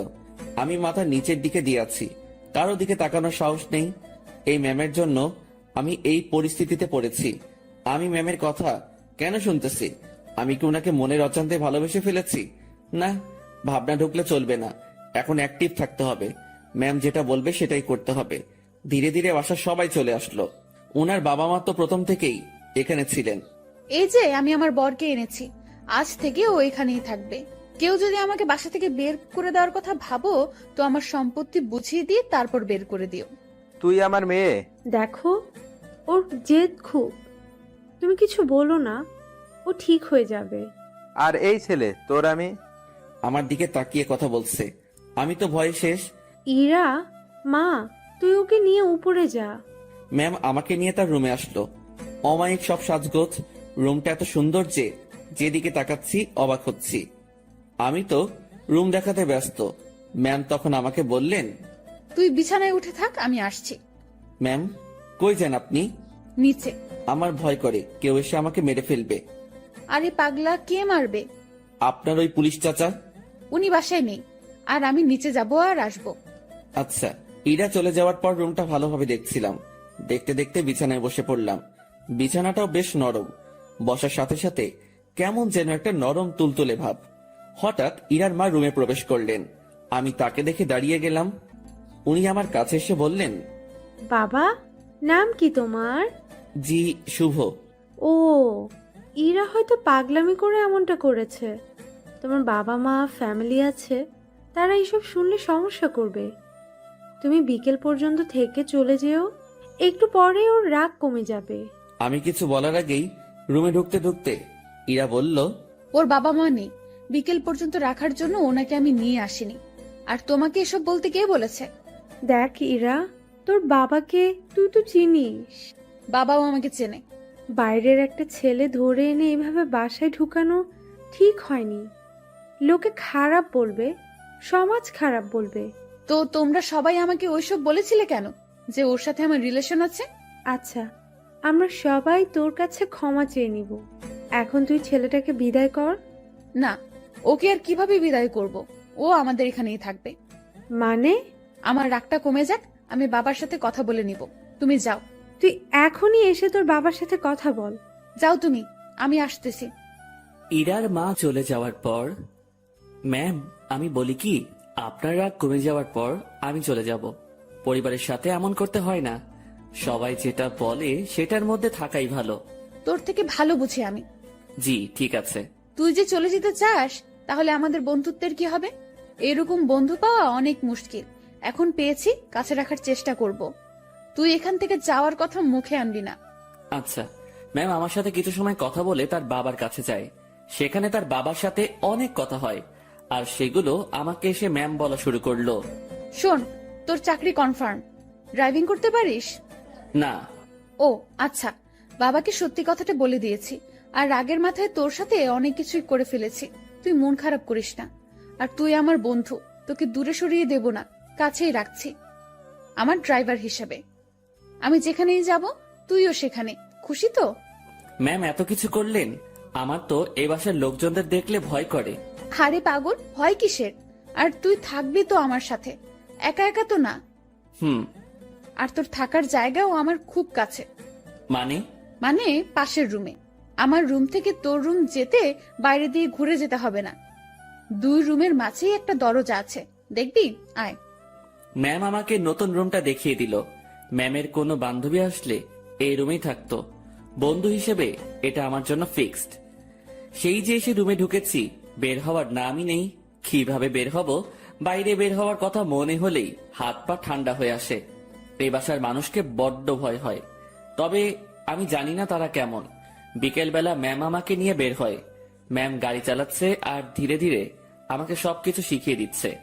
মন দিয়ে সব দেখছিলাম আর শুনছিলাম। সন্ধ্যায় আবার বাসায় ফিরলাম। বাসার কাজের লোকটা আমার খাবার রুমে এসেই দিয়ে যাচ্ছে।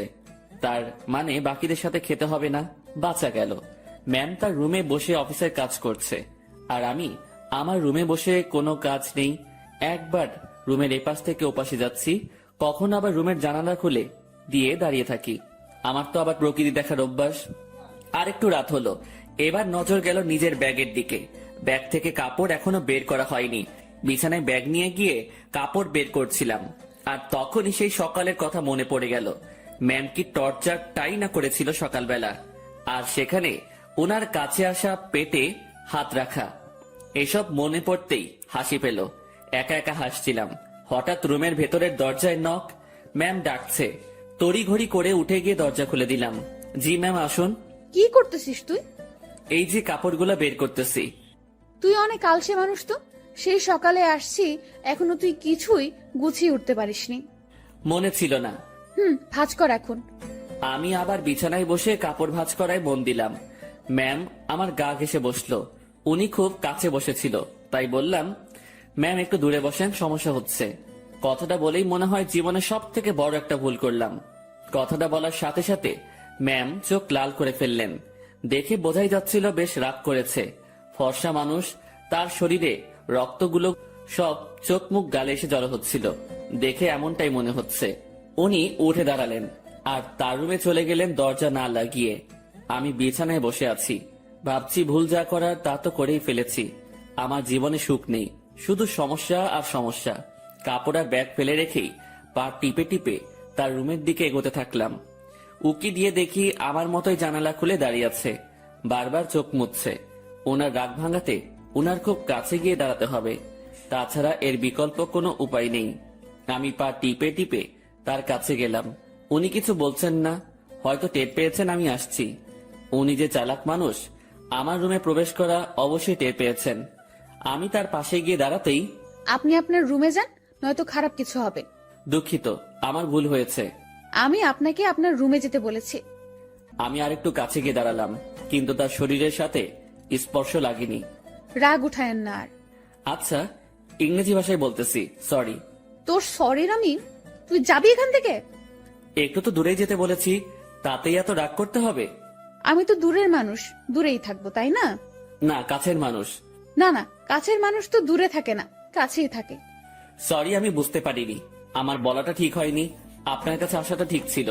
রাত হয়েছে, রুমে গিয়ে ঘুমিয়ে পড়ো, সকালে অফিস আছে। রাগ কমেছে তো আপনার? কমে যাবে। এত অভিমানী আমি কখনো দেখিনি। আমি নিজেই নিজেকে প্রশ্ন করলাম, আমি ভুল করছি না তো? উনি এত বন্ধুত্বের কথা বলতেছেন, আমি তো তার ডাকে একটুও সাড়া দিচ্ছি না। আমার কি দূরে থাকাটা ঠিক হচ্ছে? উনি তো তার বন্ধুর জন্য অনেক কিছুই করেছে, আমি তো কিছুই করতে পারলাম না, বা এখনো কিছু করিনি। আমি কি তার বন্ধুত্বের ভালোবাসায় সাড়া দিব? মনের সাথে বোঝাপড়া যখন শেষ হলো, তখন আমি তার ডান হাতটা আমার দু হাতের মধ্যে রেখে বললাম, এই তো কাছে এসেছি, আর দূরে যাওয়ার কথা বলবো না। অমন ভুল কখনো হবে না, সরি। সত্যি তো? উনার কণ্ঠ শুনে মনে হচ্ছিল অভিমানটা অনেকটাই কমেছে। কেন যে ম্যাম এমনটা করে? ম্যাম, এখন যাই তাহলে। কাছে থাকতে ভালো লাগছে না। আপনি তো বললেন কাল অফিস আছে, আমাকে ঘুমাতে বললেন।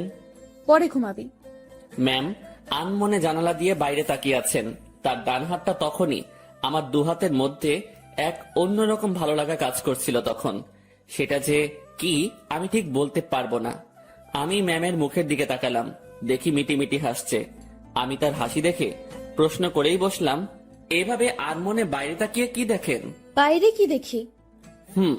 তোকে। আমাকে মানে? আরে পাগলা, তুই আমার জীবনে এমন ভাবে আসলি, মানে আমি ভাবতেই পারিনি। তোর মতো একটা গাধা, তবে ভালো মানুষের সাথে বন্ধুত্ব হয়েছে। তবে আমার পোড়া কপাল। কেন? তুই আমাকে দেখে ভয় করিস, তেমন কথা বলতে চাস না। আমি যা বলি শুধু সেটাই করিস। আর কি করব? যাই হোক, সব ঠিক হয়ে যাবে। যা, এখন ঘুমিয়ে পড়। আচ্ছা, গুড নাইট। Good night. পরদিন সকালবেলা থেকে অফিস করা শুরু করলাম। ম্যামের সাথেই সবসময় থাকা, উনি যা বলে সেগুলো শোনা এবং করা, এগুলোতেই ব্যস্ত। দিনকে দিন যাচ্ছিল, আমার অবস্থা ততই ভালো হচ্ছিল। ম্যামের সাথে কথা বলতে এখন আর ভয় লাগে না। কোনো কিছু লাগলে সোজা সাপটা বলে দেই। এদিকে ড্রাইভিংটাও একটু একটু শিখেছি। তাদের বাসার দু একজনের সাথে কথাও হয়েছে। মোটামুটি সবকিছু স্বাভাবিকের দিকেই বলা যায়। কিন্তু এমনটা একটা দিন আসলো, সেদিন আমার স্বাভাবিক মন আর ঠিক থাকলো না। ম্যামের বাবা ম্যামের বিয়ের জন্য ছেলে দেখেছে। আজ অফিসে যাওয়া হয়নি আমাদের, কারণ ছেলেপক্ষ দেখতে আসবে। কিন্তু আমার কেমন জানি ভয় ভয় লাগছে। বারবার মনে হচ্ছে ওনার বিয়ে হওয়ার কি দরকার? এমন থাকলেও তো পারে। আমি যা ভাবছি সেটা তো ভুল, বিয়ে তো হবেই। আমি আমার রুমে বসে ছটফট করছিলাম। ম্যামের রুমে বারবার উকি দিচ্ছি। উনি বেশ স্বাভাবিকভাবেই আছেন। দেখে মনে হচ্ছে না উনি কোনো টেনশন বা ভয় আছেন। তাহলে আমি ভয় করছি কেন? আমি তাকে হারানোর ভয় করছি না তো? ছি ছি, তাকে হারানোর কি আছে? সে তো আর আমার না। ম্যাম আমাকে বলেছিল উনি আমাকে ভালোবাসেন, সেটা ছিল বন্ধুত্বের। আর আমি যেটা ভাবছি সেটা তো অন্য কিছু। না, নিজের মনের অজান্তেই তাকে ভালোবেসে ফেললাম। এসব কখন হলো? আমি তো এইরকম কিছু ভাবিনি তার সম্পর্কে। পরক্ষণেই মনে হলো আমি তার চিন্তায় দিন পার করেছি, সেখান থেকেই এই অবস্থা। নিজের রুমে আর থাকতে পারলাম না। বিছানা থেকে উঠে ম্যামের রুমে চলে গেলাম। ম্যাম বসে বই পড়ছেন। আমাকে দেখে বললেন, কিছু বলবি? বল। আপনাকে দেখতে আসছে। তুই তো জানিস, নতুন করে প্রশ্ন করার কি আছে? যদি তারা আপনাকে পছন্দ করে, আপনি কি রাজি হবেন? ছেলে যদি ভালো হয়, পরিবার যদি ভালো হয়, তাহলে মানা করব কেন? তাই ঠিক। এটাই বলতে আসছিলি? না। সকাল সকাল তোতলানো শুরু করেছিস? কিছু হয়েছে? একটা কথা বলার ছিল। ম্যাম আমার দিকে তাকিয়ে বইটা বন্ধ করে পাশে রাখলো। তারপর আমাকে তার সামনাসামনি বসতে বলল। তোকে দেখে মনে হচ্ছে আমাকে কিছু বলতে চাচ্ছিস, কিন্তু ভয় করতেছিস। হ্যাঁ, ওই রকমই। ভয় নেই, বল। কিছু বলবেন না তো? আরে আমি তোর বন্ধু না, তোকে কি বলবো পাগল? ভয় নেই, বল। আপনি আপনার বাবাকে বলে বিয়েটা ক্যান্সেল করে দেন। ওই বিয়ে তো ঠিকই হয়নি, এখনই কিভাবে ক্যান্সেল করে দিব? আর কেন ক্যান্সেল করব? আরে আপনি চলে গেলে আমি কিভাবে থাকবো? ওই কিভাবে থাকবি মানে? তুইও থাকবি বাসার বাকি যারা যেভাবে আছে সেভাবে। আমাকে ছাড়া আপনি কি থাকতে পারবেন? ম্যাম আমার দিকে এক দৃষ্টিতে তাকিয়ে আছে। আমার কথা শুনে হয়তো সে অবাক হয়েছে। এই বাসায় বিয়ে করেন? মানে তোর মাথা গেছে নাকি? I love you. মুখ ফসকে হোক আর যেভাবে হোক কথাটা বলে ফেললাম। মনে মনে ভাবছিলাম বাংলায় বলবো, কিন্তু মুখ থেকে ইংরেজিতেই বেরিয়ে গেল। আমার কথা শুনে ম্যাম মিটি মিটি হাসতেছেন। তুই যা বললি ভেবে বলেছিস? না, কেন? ভাবার কি আছে? আমার যেটা নিয়ে ভয় হয়েছে সেটার জন্য বলেছি এটা। কি নিয়ে ভয় হয়েছে? আপনার চলে যাওয়া। আমি চলে গেলে তো কি হয়েছে? তুই একটা বিয়ে করবি, তার সাথে থাকবি, সে তোর কেয়ার করবে। আপনাকে লাগবে। বাচ্চাদের মতো আবদার করতেছিস কেন? জানি না। এক অন্যরকম শুভকে দেখছি, যে কখনো এভাবে আমার কাছ থেকে কিছু চায়নি। আচ্ছা কি লাগবে, কি জন্য লাগবে, সবকিছু বুঝিয়ে বল। আমি কিছু বোঝাতে পারবো না। আপনাকে লাগবে, আর আপনাকে ভালোবাসার জন্য লাগবে। আমার এমন কথা শুনে ম্যাম লজ্জায় তো শেষ, অন্যদিকে তাকিয়ে হাসতেছে। হাসি থামিয়ে বলল, তো এখন আমাকে কি করতে হবে? আপনি বোঝেন না? যতই বুঝি, কিন্তু আপনাকে বলতে হবে। কি করতে হবে বলেন। একবার তো বললামই যে ভালোবাসি, আর আমার কাছে থাকতে হবে। যদি বলি ভালোবাসি না? আমি চুপ করে রইলাম। এই কথার উত্তর দে। আমি কিভাবে আটকাবো? চলে যাবেন, আমিও চলে যাব। কোথায় যাবি? জানি না। ও, তো বলেন, ভালোবাসার বীজ কবে বপন করেছিলেন, আর সেটা থেকে চারা গাছ হলো কিভাবে? ইরা নামের একটা পাখি আমার জমিতে এসে তার মুখ থেকে ভালোবাসার বীজটা ফেলে দিয়ে চলে যায়, আর সেই বীজটাই। পুরোটা বলার আগেই ম্যাম হাসতে হাসতে শেষ। উনার হাসি দেখে আমার রাগ হচ্ছিল। আমি উনাকে কিছু বোঝাতে যাচ্ছি, আর উনি হেসে উড়িয়ে দিচ্ছেন। উনি হাসি থামিয়ে বললেন, আজ সকালটা অন্যরকম ভাবে শুরু হলো। এমন হাসির কথা কখনো শুনিনি। উনার কথা শুনে বেশ লজ্জা পেলাম। হয়তো মনের কথাটা বলা ঠিক হয়নি। আমি তার সামনে থেকে উঠলাম আর নিজের রুমে যাওয়ার জন্য পা বাড়ালাম। ম্যাম ডেকে বললেন, কই যাস? ঘুম পাচ্ছে, ঘুমাবো। ঘুম নাকি রাগ? না, ঘুম। রাগ। না ম্যাম, ঘুমই পাচ্ছে। আমার জানা আছে, তুই এখানে এসে বস। কথা না শুনলে বকা দিবে। বাধ্য হয়ে আবার তার সামনাসামনি বসলাম। আমার আর তোর মাঝে সম্পর্কটা কিসের? বন্ধুত্বের। তো আমি কি বন্ধুর কথা শুনে হাসতেও পারবো না? পারবেন। আর হাসলেন তো? কথার মাঝে এমন রাগ সুর ভাসতেছে। না, রাগ করিনি। আচ্ছা ভেবে দেখ তো, তুই যে আমাকে ভালোবাসার কথা বললি, সেটা নিয়ে আমি কি কোনো উপহাস করেছি? তোর কথা শুনে হাসি পাচ্ছিল তাই একটু হাসলাম। আর আমাকে যেটা বললি সেটার উত্তর না নিয়ে কই যাস? হ্যাঁ, আমি ভুলে বলে ফেলেছি, সরি। লাথি খাবি কুত্তা। ভালোবাসি বল। আপনি হাসবেন তাই বলবো না। আমার ভালোবাসার দাম আছে।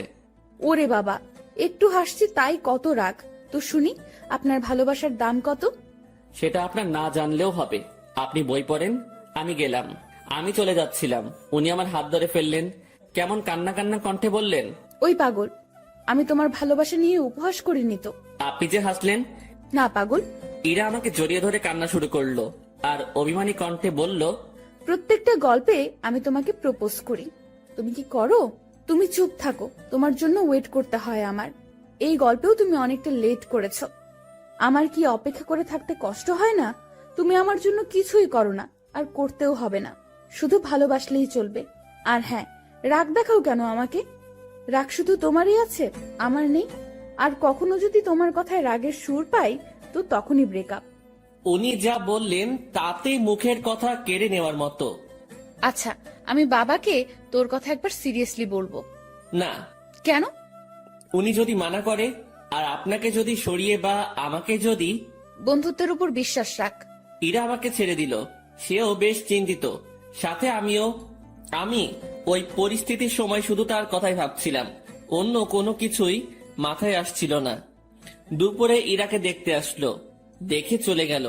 হয়তো তারা পছন্দ করেছে। পছন্দ না করে উপায় নেই। রুমে বসে হতাশ হওয়া ছাড়া আমার কোনো উপায় ছিল না। ইরা সেই যে বেরিয়ে গেছে, আর রুমে আসার নাম নেই। আমিও বাইরে যাওয়ার সাহস পাচ্ছি না। দুপুরে শুধু বাড়ির কাজের মেয়েটা খাবার দিয়ে চলে যায়। আমার এমন অবস্থা মনে হচ্ছে কোনো কারাগারে আছি। বাইরে বেরোনোর কোনো পথ নেই। সন্ধ্যায় ইরা রুমে আসলো। উনি আসতে না আসতেই আমিও তার রুমে গেলাম। আর গিয়ে যা শুনলাম সেটা আমি কখনোই ভাবিনি। উনি বলতে শুরু করলেন, বাবার ছোটবেলার বন্ধুর সাথে আমার বিয়ে ঠিক করেছেন। ওনারা আমাকে দেখে পছন্দ করেছে। আজ ওনাদের যে হাসি মুখ দেখলাম সেটা আমি ভাঙতে পারবো না। কথাটা শুনে বুকের ভেতরটা কেমন যেন আটকে গেল। মনে হলো বুকে পাথরের ভর করছে। শুনেছি বুক ভার হলে চোখে পানি চলে আসে। আমি কোনো রকম চোখের পানি সামলিয়ে বললাম, সমস্যা নেই, আপনি যেটা করেন। তুই আমার উপর রাগ করলি তাই না? আরে না, আপনার সিদ্ধান্তে আমি খুব খুশি। পরিবারের কথা চিন্তা করেই সব করতে হয়। তোমার কথায় কান্নার আওয়াজ পাচ্ছি। আরে না, কি যে বলেন, কান্না করব কেন? আমি রাজি হওয়াতে আমার বাবা যে খুশি হয়েছে সেটা আমি তার চোখ মুখ দেখেই বুঝেছি। আচ্ছা আপনি করেন, আপনি রেস্ট নেন, আমি আমার রুমে যাই। ইরা কিছু বলল না, চুপ করে বসে থাকলো। হয়তো আমার কথাও সে ভাবছে। আমি রুমে এসে আর কি করব? ছেলেদের তো আওয়াজ করে কান্না করতে নেই, লোকে খারাপ বলবে। রুমের মধ্যে কিছুক্ষণ থাকলাম, ভালো লাগলো না। বাসার ছাদের দিকে রওনা দিলাম। আমি কখনো যাইনি এই বাসার ছাদে, এই প্রথম যাচ্ছি। ছাদে পৌঁছে এক করে চুপটি করে দাঁড়িয়ে আছি। ভাবছি ম্যামের কাছ থেকে বিদায় নিয়ে চলে যাব, কারণ এ কষ্ট সহ্য করার মতো না, আমি সহ্য করতে পারছি না। হঠাৎ ছাদে কারো উপস্থিতি টের পেলাম। একটা লোক আমার দিকে এগিয়ে আসছে। কাছে আসতেই তার ফেস দেখে বুঝলাম এটা ইরার কাকা। এই শীতে এত রাতে ছাদে কি করিস? না মানে এমনি বাতাস খেতে আসছিলাম একটু। কি, এই শীতে বাতাস? রুমে বসে ভালো লাগছিল না, তাই আর কি। বেশ চালাক তুই। ভাবছি কি চালাকি করলাম। আমার কথা সোজা উত্তর দিবি। জি স্যার। ইরাকে ভালোবাসিস? কি বলবো বা কি বলা উচিত? সত্যিটা কি বলবো? আবার আমার কোনো বিপদ আসবে না তো? সত্যিটাই বলবো, যা হবার হবে। ভালোবাসি। এই জন্যই তোকে চালাক বলছি। তো কতদিন হলো তোদের রিলেশনের? কয়েক ঘন্টা। মানে? আজ সকালে উনাকে ভালোবাসার কথা বলেছি। তো সে কি বলছে? প্রথমে হ্যাঁ বলেছিল, তারপর? ছেলেপক্ষ দেখে যাওয়ার পর আমাকে মানা করে দেয়। কেন? উনি এই বিয়েতে রাজি হওয়ায় আপনারা বাসার সবাই খুশি হয়েছেন অনেক। আপনাদের হাসি মুখ দেখে এসে উনি আমাকে মানা করে। বাহ, তুই তো বেশ সাহস নিয়ে আমার সাথে কথা বলছিস। ভয় করছে না তোর? আপনি তো সত্যিটা বলতে বললেন। তো তুই এখন কি করবি? চলে যেতে হবে এখান থেকে। রাতেই? না, সকালে ওনার দেখা করে চলে যাব। বাহ, তো দেবদাস হয়ে কোথায় ঘুরে বেড়াবি? আমি চুপ হয়ে গেলাম। উনি মজা নিচ্ছেন বোঝাই যাচ্ছিল। চুপ হয়ে গেলি কেন বল? জি স্যার, কিছু না, আমি আসলে ভুল করেছি, মাফ করে দিন। আমি কাল সকালে চলে যাব। যা রুমে যা। জি। এই শোন। বলেন। স্মোক করিস? জি না। বাসা কোথায় তোর? রাজশাহী। সমস্যা? জি স্যার, বুঝলাম না। কিছু না, সকাল সকাল চলে যাস। নেক্সট টাইম আমার সামনে পড়লে সমস্যা হবে তোর। আমার সামনে যেন না দেখি। জি স্যার, আর দেখবেন না আমাকে। রুমে আসলাম, তার সাথে কথা বলতে ভয় তো করছিলই না, মনে হচ্ছিল আরো কিছু সময় কথা বলি। তারপর ভাবলাম আমার সাথে তার যে কথাটা হয়েছে এটা ম্যামকে জানানো দরকার। চলে গেলাম তার কাছে, যেসব কথা হয়েছে সব বলে আবার নিজের রুমে আসলাম। কিছু সময় পর মনে হলো আসল কথাটা মানে আমি যে কাল চলে যাব এটা বলাই হয়নি। আবার ঢুকলাম তার রুমে, আর ঢুকতেই চোখ কোনো কিছুতে আটকে গেল। উনি ড্রেস চেঞ্জ করছিলেন, যা দেখার আমার চোখ দেখে ফেলেছে, আমার কোনো দোষ নেই। আমি নিজেই অন্যদিকে ঘুরে রুমে চলে আসবো, তখনই উনি বললেন, এই দাঁড়া। ম্যাম আমি কিছু দেখিনি। কিছু দেখা না দেখার কথা আমি বলিনি। কি বলতে আসছিলি সেটা বল। আমি কাল সকালে চলে যাচ্ছি। আরে, অন্যদিকে ঘুরে আছিস কেন? আমার শরীরে পোশাক আছে, এখন এইদিকে তাকা। ঘুরে তার দিকে তাকালাম, এখন সব ঠিকঠাক আছে। কি যেন বলতেছিলি? এত জায়গা থাকতে রুমে ড্রেস চেঞ্জ করতে হবে কেন? এইটা বলতে আসছিলি? না। তুই বলবি নাকি মাইক শুরু করব? বলছি আমি কাল সকালে চলে যাচ্ছি। কোথায়? আমার গ্রামের বাড়ি। কেন? আমি এখানে থাকতে পারছি না, দম বন্ধ হয়ে আসছে। এতদিন তো দম বন্ধ হয়নি, আজ হচ্ছে কেন? দেখেন, ভালোবাসার মানুষটি চোখের সামনে থেকে এভাবে হারিয়ে যাবে, আমি এটা দেখতে পারবো না। তুই যদি যাস ব্রেকআপ করে তারপর চলে যাবি। ঠিক আছে, ব্রেকআপ। যা বলার বলে এসে কম্বল মুড়ি দিয়ে শুয়ে পড়লাম। ওনার কথা ভাবতে ভাবতে চোখের পাতাটা বন্ধ হয়ে গেল। রাত তখন কত হয়েছে আমি জানি না। আমার কম্বলের নিচে কাউকে অনুভব করলাম, কেউ একজন এখানে এসে শুয়ে আছে। নিজের ঘুম ভাঙাতে চোখ খুললাম, কম্বলটা মাথার উপর থেকে সরিয়ে দেখি ইরা আমার পাশে শুয়ে আছে। আমি উঠে বসাতে ফ্যালফেল করে আমার দিকে তাকিয়ে আছে। উনাকে দেখে অবাক হয়ে যাই আমি। কয়েকদিন পরে যার বিয়ে সে আমার রুমে আমার সাথে একই বিছানায় এসে শুয়ে আছে। এর মতলবটা কি? যেমন ছিলি তেমন করে শুয়ে থাক। আপনি এখানে কি করেন? দেখছিস না শুয়ে আছি?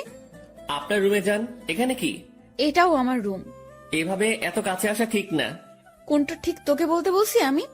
যেমনটা ঘুমিয়েছিলি তেমনটাই ঘুমিয়ে থাক। শোনেন, আপনি আমাকে কিছু বলতে দিল না। উনি উঠে আমার মুখ চেপে ধরলো, তারপর শুয়ে দিয়ে উনি আমার পেটের উপর বসে কম্বলটা আমার মাথার পেছনে গুজে দিল।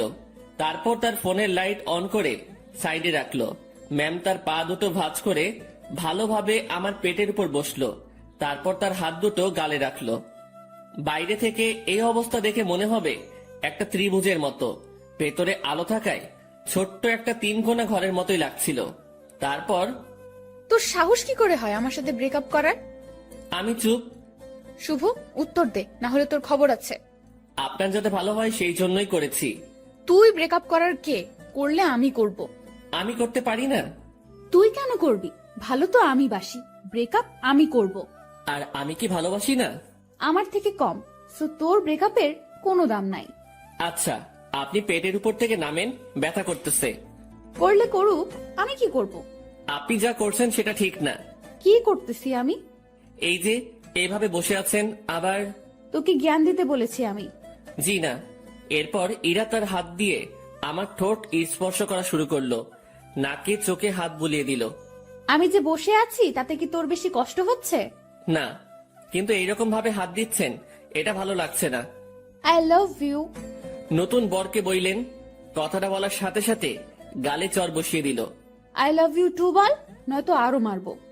টুট টুট টুট। কিসের টু টু? পুরোটা বল। ভালোবাসি আমিও। ওয়াও, খুব বলেছেন। চলো এখন রোম্যান্স করি। ম্যাম ওয়েট, কিসের রোম্যান্স? আমি তো আপনার বর না, এগুলো ঠিক হবে না। আপনি আপনার রুমে যান। আহারে, আমি তো রোম্যান্স করবই, সে বিয়ে হোক আর না হোক। ম্যাম কি? ছেড়ে দেন না।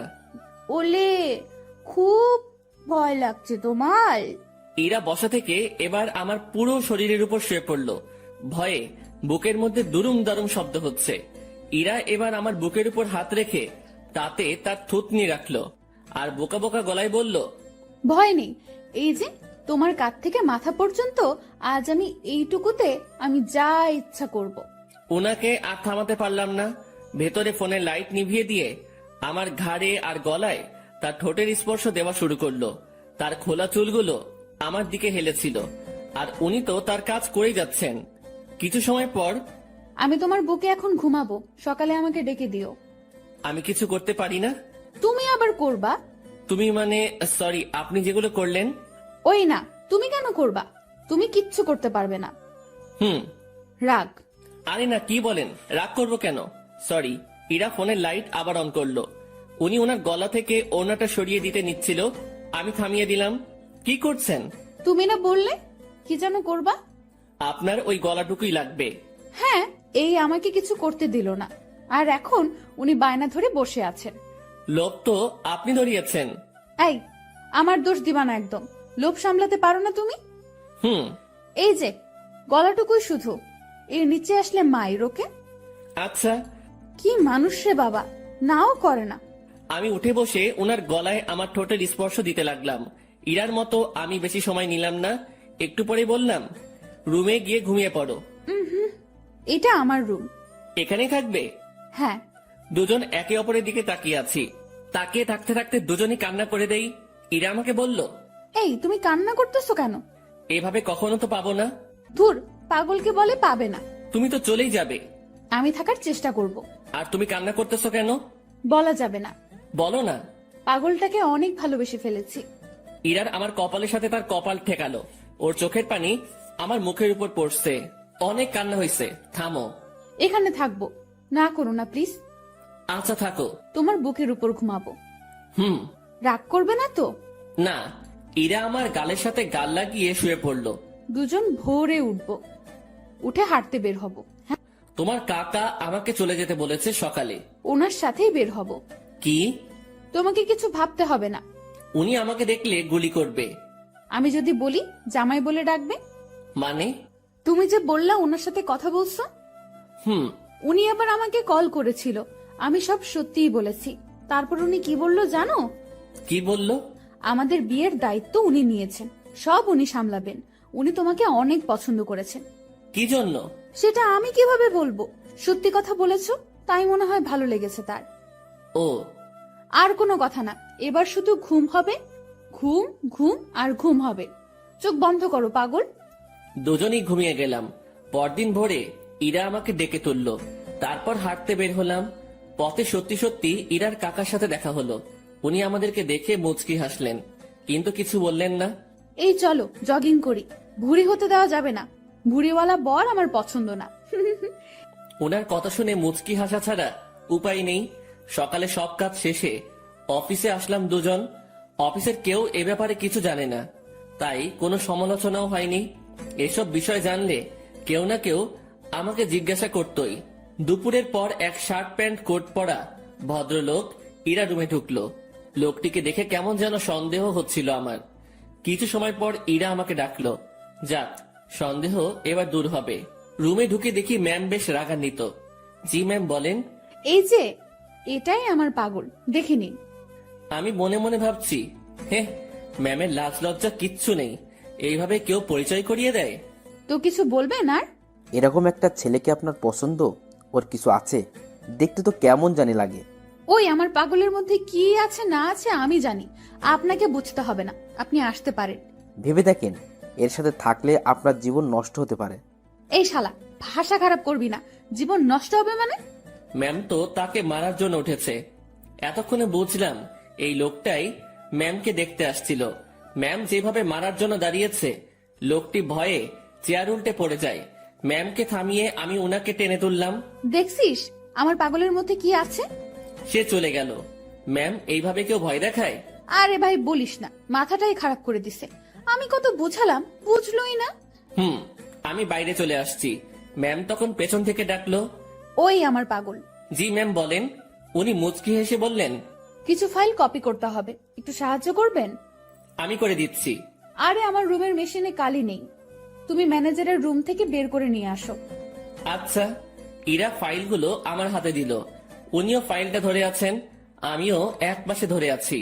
উনি ছাড়ছেন না। রাগ করলে নাকি আবার? ছি, না ম্যাম, রাগ করবো কেন?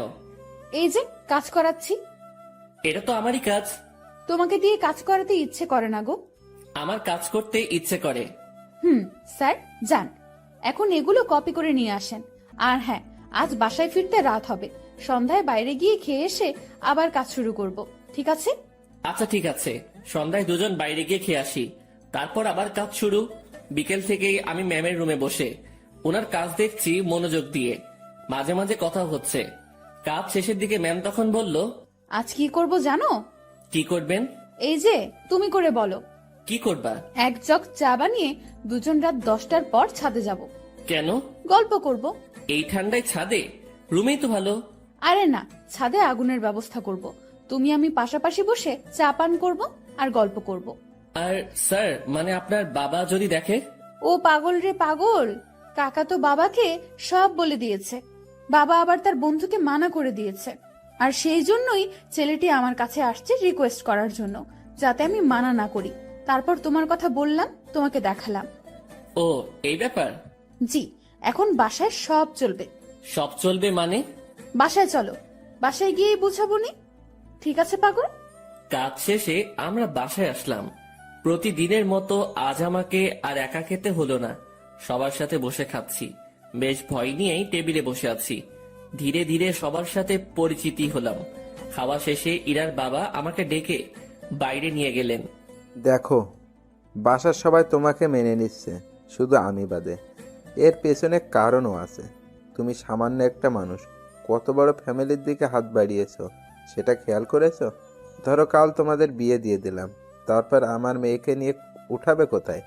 স্যার, বেয়াদবি মনে না নিলে একটা কথা বলি। বলো। আপনার মেয়ে বলেছে ও কাজ করে খাওয়াবে কিছুদিন। এর মাঝে আমিও কিছু একটা করে ফেলতে পারবো ওর সাহায্যে। আমরা এমনটাই ভেবেছি। ও, বউয়ের হাতের কামাই খাবে? না, বন্ধুর হাতের কামাই খাবো। মুখের উপর কথা বলছো। আমি তো বলেই নিলাম, কিছু মনে করবেন না। ওকে, 2 দিন পর তোমাদের বিয়ে। সমাজের নিয়ম অনুযায়ী আমার মেয়েকে নিয়ে বাসা থেকে বেরিয়ে যাবে। কোথায় যাবে সেটা আমি জানি না, ওকে? জি স্যার। কথাটা ইরাকেও জানিয়ে দিও। জি। ইরার বাবা আমাদের উপর বেশ রেগে আছেন। রাগাটাই স্বাভাবিক, যা কাজ করেছি। বাইরে দেরি না করে ইরার কাছে গেলাম, গিয়ে কথাগুলো বললাম। এত তাড়াতাড়ি বিয়ে? ভাবলাম মাসখানেক একটু প্রেম টেম করবো, এখানে ওখানে ঘুরতে যাব, সেগুলো মনে হয় আর হবেই না। বিয়ের জন্য প্রস্তুতি নিতে হবে। হ্যাঁ, আগে তো বাসা ঠিক করতে হবে। তুই বেটা এত টেনশন নিতেছিস কেন? তুই বাবাকে বলেছিস বন্ধুকে বিয়ে করতেছিস, তাই না? হুম। তো তোর বন্ধু থাকতে এত টেনশন কেন? শোন, আমি একটা ফ্ল্যাট কালকের মধ্যে কিনে নেব। আর হ্যাঁ, সংসার করতে অনেক কিছুর প্রয়োজন, সেগুলোও কিনতে হবে। হুম। বিয়ের পর সংসারে তুমি আমি 50-50 খরচ দিব। আমি এত টাকা কই পাবো? ও হ্যাঁ, তাও তো একটা কথা। আচ্ছা শোন, উপায় একটা বের করেছি। আমি দিব 80%, আর তুই 20%, আর ভালোবাসা দিবি তুই 99%, আর আমি 1%। কি? না, আপনি আমাকে ভালোবাসবেন না। যদি সংসারে 50-50 খরচ দিতে পারেন, ভালোবাসাটাও তেমনই ভাগ হবে। এটা কোনো কথা? তো নিজেদের মধ্যে রাজনীতি করাটা কি ঠিক? দেখ, আন্দোলন করতে থাক, কাজ হয় কিনা। মনটা একটু নরম করেন। আপনি যদি আমাকে 100% ভালোবাসা দেন, তো ভালোবাসার পিপাসায় আমি তো মারা যাব। ওই মুখে ওসব মারা যাওয়ার কথা আনবি না। জি ম্যাম। যা রুমে গিয়ে ফ্রেশ হয়ে নে। আচ্ছা। ফ্রেশ হয়ে দরজা লাগিয়ে দিলাম, কারণ দরজা খোলা থাকলে আজ আর ঘুমাতে দিবে না। ঘুম প্রায় চলেই আসছে, সেই সময় ডাকাডাকি শুরু করলো। মুখে বিরক্তি নিয়ে দরজা খুললাম। ওই এখনই ঘুমাচ্ছিস কেন? চা রেডি, চল ছাদে যাব। ওকে চলেন। ঘুমের 12টা বেজে গেল। দুজনে গিয়ে ছাদের মাঝখানে কিছু কাঠখড়ি দিয়ে আগুন জ্বালিয়ে নিলাম। ওনার সব কথা শুনতে হচ্ছে। এদিকে আমার নাজেহাল অবস্থা। নিচে থেকে উপরে এতগুলো কাঠখড়ি আনা, তাও আবার চোখে ঘুম নিয়ে প্রচন্ড রকমের বিরক্ত লাগছিল। আমি আর ইরা আগুনের খুব কাছাকাছি বসলাম। সে আমার শরীর ঘেঁষে বসলো। সে জগ থেকে একটা কাপে চা ঢাললো, তারপর কাপটা আমার হাতে দিয়ে বলল, আগে তুমি খাও, এই পুরোটা না, কিন্তু জাস্ট এক চুমুক, তারপর আমি, তারপর আবার তুমি খাবে। ইরা কথাটা বলে আমার হাতের মধ্যে দিয়ে হাত দিয়ে জড়িয়ে নিল। আমি এক চুমুক খেলাম, আর তারপর উনার মুখে ধরলাম। আমি যে জায়গাটায় ঠোঁট লাগিয়েছিলাম, ঠিক সেখানে সে ঠোঁট লাগিয়ে চা খেলো। খাওয়া শেষে ইরা আমার কাঁধে মাথা রাখলো। ওই একটা গল্প বলো। রুমে গিয়ে বলবো নি? জি না শুভ সাহেব, এখানে বলেন। কি বলবো মাথায় আসছে না। আনরোমান্টিক একটা বর। তোমার কিছু বলতে হবে না, আমিই বলছি শোনো। গান বলবো, ভালোভাবে শুনবা। বলো। আমার কাছে তুমি মানে 7 রাজার ধন, আমার কাছে তুমি মানে অন্যরকম, আমার কাছে তুমি মানে আমার পোষা পাখি, দিনে রাইতে চোখ বুঝিয়া তোমায় আমি দেখি, তোমার কাছে হয়তো বন্ধু আমি কিছু না, তাই তো তোমার স্বপ্নে বন্ধু আমি আসি না। এই ওয়েট ওয়েট, আমি ইরাকে গানের মাঝে থামিয়ে দিলাম। কি হয়েছে, থামালে কেন? তুমি আমার স্বপ্নে আসো তো? আরে গাধা, এটা গানের লাইনে আছে, তাই বলছি। আমি তো জানি তুমি আমাকে কেমন ভালোবাসো। তুমি গানটা পারো? ও দারুণ, তাহলে চলো একসাথে গাই। তারপর থেকে শুরু করলাম। আমি মানে তুমি, আর তুমি মানে আমি। আমার কাছে আমার চেয়ে বন্ধু তুমি দামি। গলা ফাটিয়ে দুজন গান করলাম। আমাদের আওয়াজ শুনে ছাদে ছোট বড় সবাই এসে হাজির। আমরা সবাই গোল হয়ে বসলাম। আগুনটাও বড় করা হলো। তারপর সবাই মিলে আবার গান ধরলাম। রাতটা যে এমন হবে কখনো কল্পনাও করিনি। বাসার সবাই এসেছে, শুধু ইরার বাবা বাদে। আড্ডা শেষে রুমে আসলাম। ইরা তার রুমে গিয়ে ঘুমিয়েছে, আমি আমার রুমে শুয়ে পড়লাম। পরদিন সকালবেলা অফিসে গেলাম দুজন। আগের দিনের মতো ডিউটি করে রাতে বাসায় ফিরলাম। এখন আমি একা রুমে থাকি না, বাসার সবার সাথে আড্ডা দেই, কথা বলি। দিন দিন আনন্দগুলো বাড়ছিল। কথায় আছে, আনন্দ সুখ বেশি সময়ের জন্য নয়। সত্যি তাই। ইরার বাবা এসে আমাকে জানিয়ে দিয়ে গেলেন কাল আমাদের বিয়ে, আর কালকে আমাদের বাসা ছাড়তে হবে। আমি আর ইরা বসে বসে ভাবছি কি করা যায়। দোস্ত শোন, এভাবে লাভ নেই, ব্যাগ গুছিয়ে ফেল। তাহলে আমরা কাল চলে যাচ্ছি? হ, যাচ্ছি। অন্য কারোর সাথে বিয়ে হলে তো যেতেই হতো, তাই না? হুম। তো ব্যাপারটাকে স্বাভাবিক নেওয়ার দরকার না? হ্যাঁ, ঠিক বলেছেন। এখানে আমার সম্পত্তির দাবি নিয়ে থাকতে পারতাম, বাট ঠিক হবে না। ওসব ব্যাপার নিয়ে কথা না বলাই ভালো। ওনাদের ভালোবাসা নিয়েই আমরা বাসা থেকে চলে যাব, ওটাই আমাদের সম্পত্তি। হুম, তো যা, তোর ব্যাগ গুছিয়ে নে। রাতে ব্যাগপত্র গুছিয়ে নিলাম। সকালবেলা আমাদের বিয়ে হলো। আমার পক্ষ থেকে ইরার কাকা মুরব্বি হলেন। বিয়ের সব কাজ শেষে খাওয়া দাওয়া শেষ, এবার আমাদের যাওয়ার পালা। আমরা রাতে প্ল্যান করেছি বিয়ে করি আর যাই করি অফিস মিস দেওয়া যাবে না। এখান থেকে অফিসে যাব, তারপর কারো মাধ্যমে আমরা একটা বাসা ভাড়া নিব। রাতে আমাদের বাসা হবে। ইরা সবার কাছ থেকে হাসি মুখে বিদায় নিচ্ছে। ওকে দেখে মনে হচ্ছে না একটু আগে ওর বিয়ে হয়েছে, আর পরিবার ছেড়ে আমার সাথে চলে যাচ্ছে। আমরা বাড়ির মেইন দরজা পার হতে না হতেই ইরার বাবা আমাদের আটকিয়ে দিল। কোথায় যাচ্ছ তুমি? কোথায় আবার বিয়ে হয়েছে? এখন কি আর একটা বাড়ি আছে আমার? আমার ঠিকানা তো এখন শ্বশুর বাড়ি, সেখানেই যাচ্ছি। এই বাড়িটাই তো তোমার। যতই আমার হোক, আমি তো এখানে থাকবো না। তুমি আমার উপর রেগে আছো? না, রাখবো কেন? তো চলে যাচ্ছ কেন আমাদের ছাড়া? তুমি তো যেতে বলেছো। কোথাও যেতে হবে না, আমি শুধু তোমাদের ভালোবাসাটা পরীক্ষা করে দেখলাম। কথাটা বলা মাত্রই ইরা তার বাবাকে জড়িয়ে ধরে কান্না করলো। পরে আমরা দুজন জানতে পারলাম এটা তাদের একটা প্ল্যান ছিল। কান্নাকাটি শেষে আমরা আমাদের রুমে ফিরে আসলাম। তখনই অফিসে যেতে চাইছিলাম, সবাই ধরে আমাদেরকে উপরে পাঠিয়ে দিয়েছে। যাক, এখন থেকে আমি দুষ্টামি করতে পারবো। এবার ওনাকে একটু দেখিয়ে দেই আমি কি পারি। ইরা শাড়ি পরেছিল, আমি তার কাছে গিয়ে জড়িয়ে ধরে এক হাত তার পেটে রাখলাম। ওই, কি করিস তুই? কি করি মানে, বুঝছো না? তুই ছাড়। না, ছাড়বো না। আরে ভাই, এগুলো এখনই না, দেরি আছে। আমার কিছু কথা আছে। কোনগুলো? এখনই না। তুই যা করছিস। আমি তো কিছুই করছি না, বা করতে চাইছি না। তাহলে এখানে হাত দিয়েছিস কেন? এমনি। এমনি, তাই না? হুম। ইরাকে ছেড়ে দিলাম। ও বলতে শুরু করলো, স্যার, আমাদের বিয়ে হলো, এই শুকরিয়া আদায়ের জন্য দুইজন নফল নামাজ পড়বো। আচ্ছা। মন খারাপ হয়েছে? কই না। দেখতে পাচ্ছি। মনে মনে আমার সাথে ব্রেকআপ করলা নাকি? না, কি বলো? বুঝি বুঝি, আমি সবই বুঝি। ইরা আবার আমার কাছে আসলো। চোখ বন্ধ করো। আমি চোখ বন্ধ করলাম। যেখানে হাতটা দিয়েছিলে সেখানে হাতটা রাখো, তবে এদিক সেদিক নিয়ে যেও না যেন, কারণ বাকি জায়গায় তোমার স্পর্শগুলো আমি ভিন্নভাবে নিতে চাই। হুম, বুঝেছি। ঠোঁটে চুমু দেই। হুম, দাও। হুম, দিব না। কেন? পচা তুমি, তাই। আমি কি করলাম? আমাকে আমার বাবা মার কাছ থেকে চুরি করেছো। আচ্ছা, তাহলে তাদের জিনিস ফেরত দিয়ে আমি চলে যাই? এই না, কেন? কারণ আমি চোরের প্রেমে আহত। দুজন মুচকি হেসে একে অপরকে জড়িয়ে ধরলাম।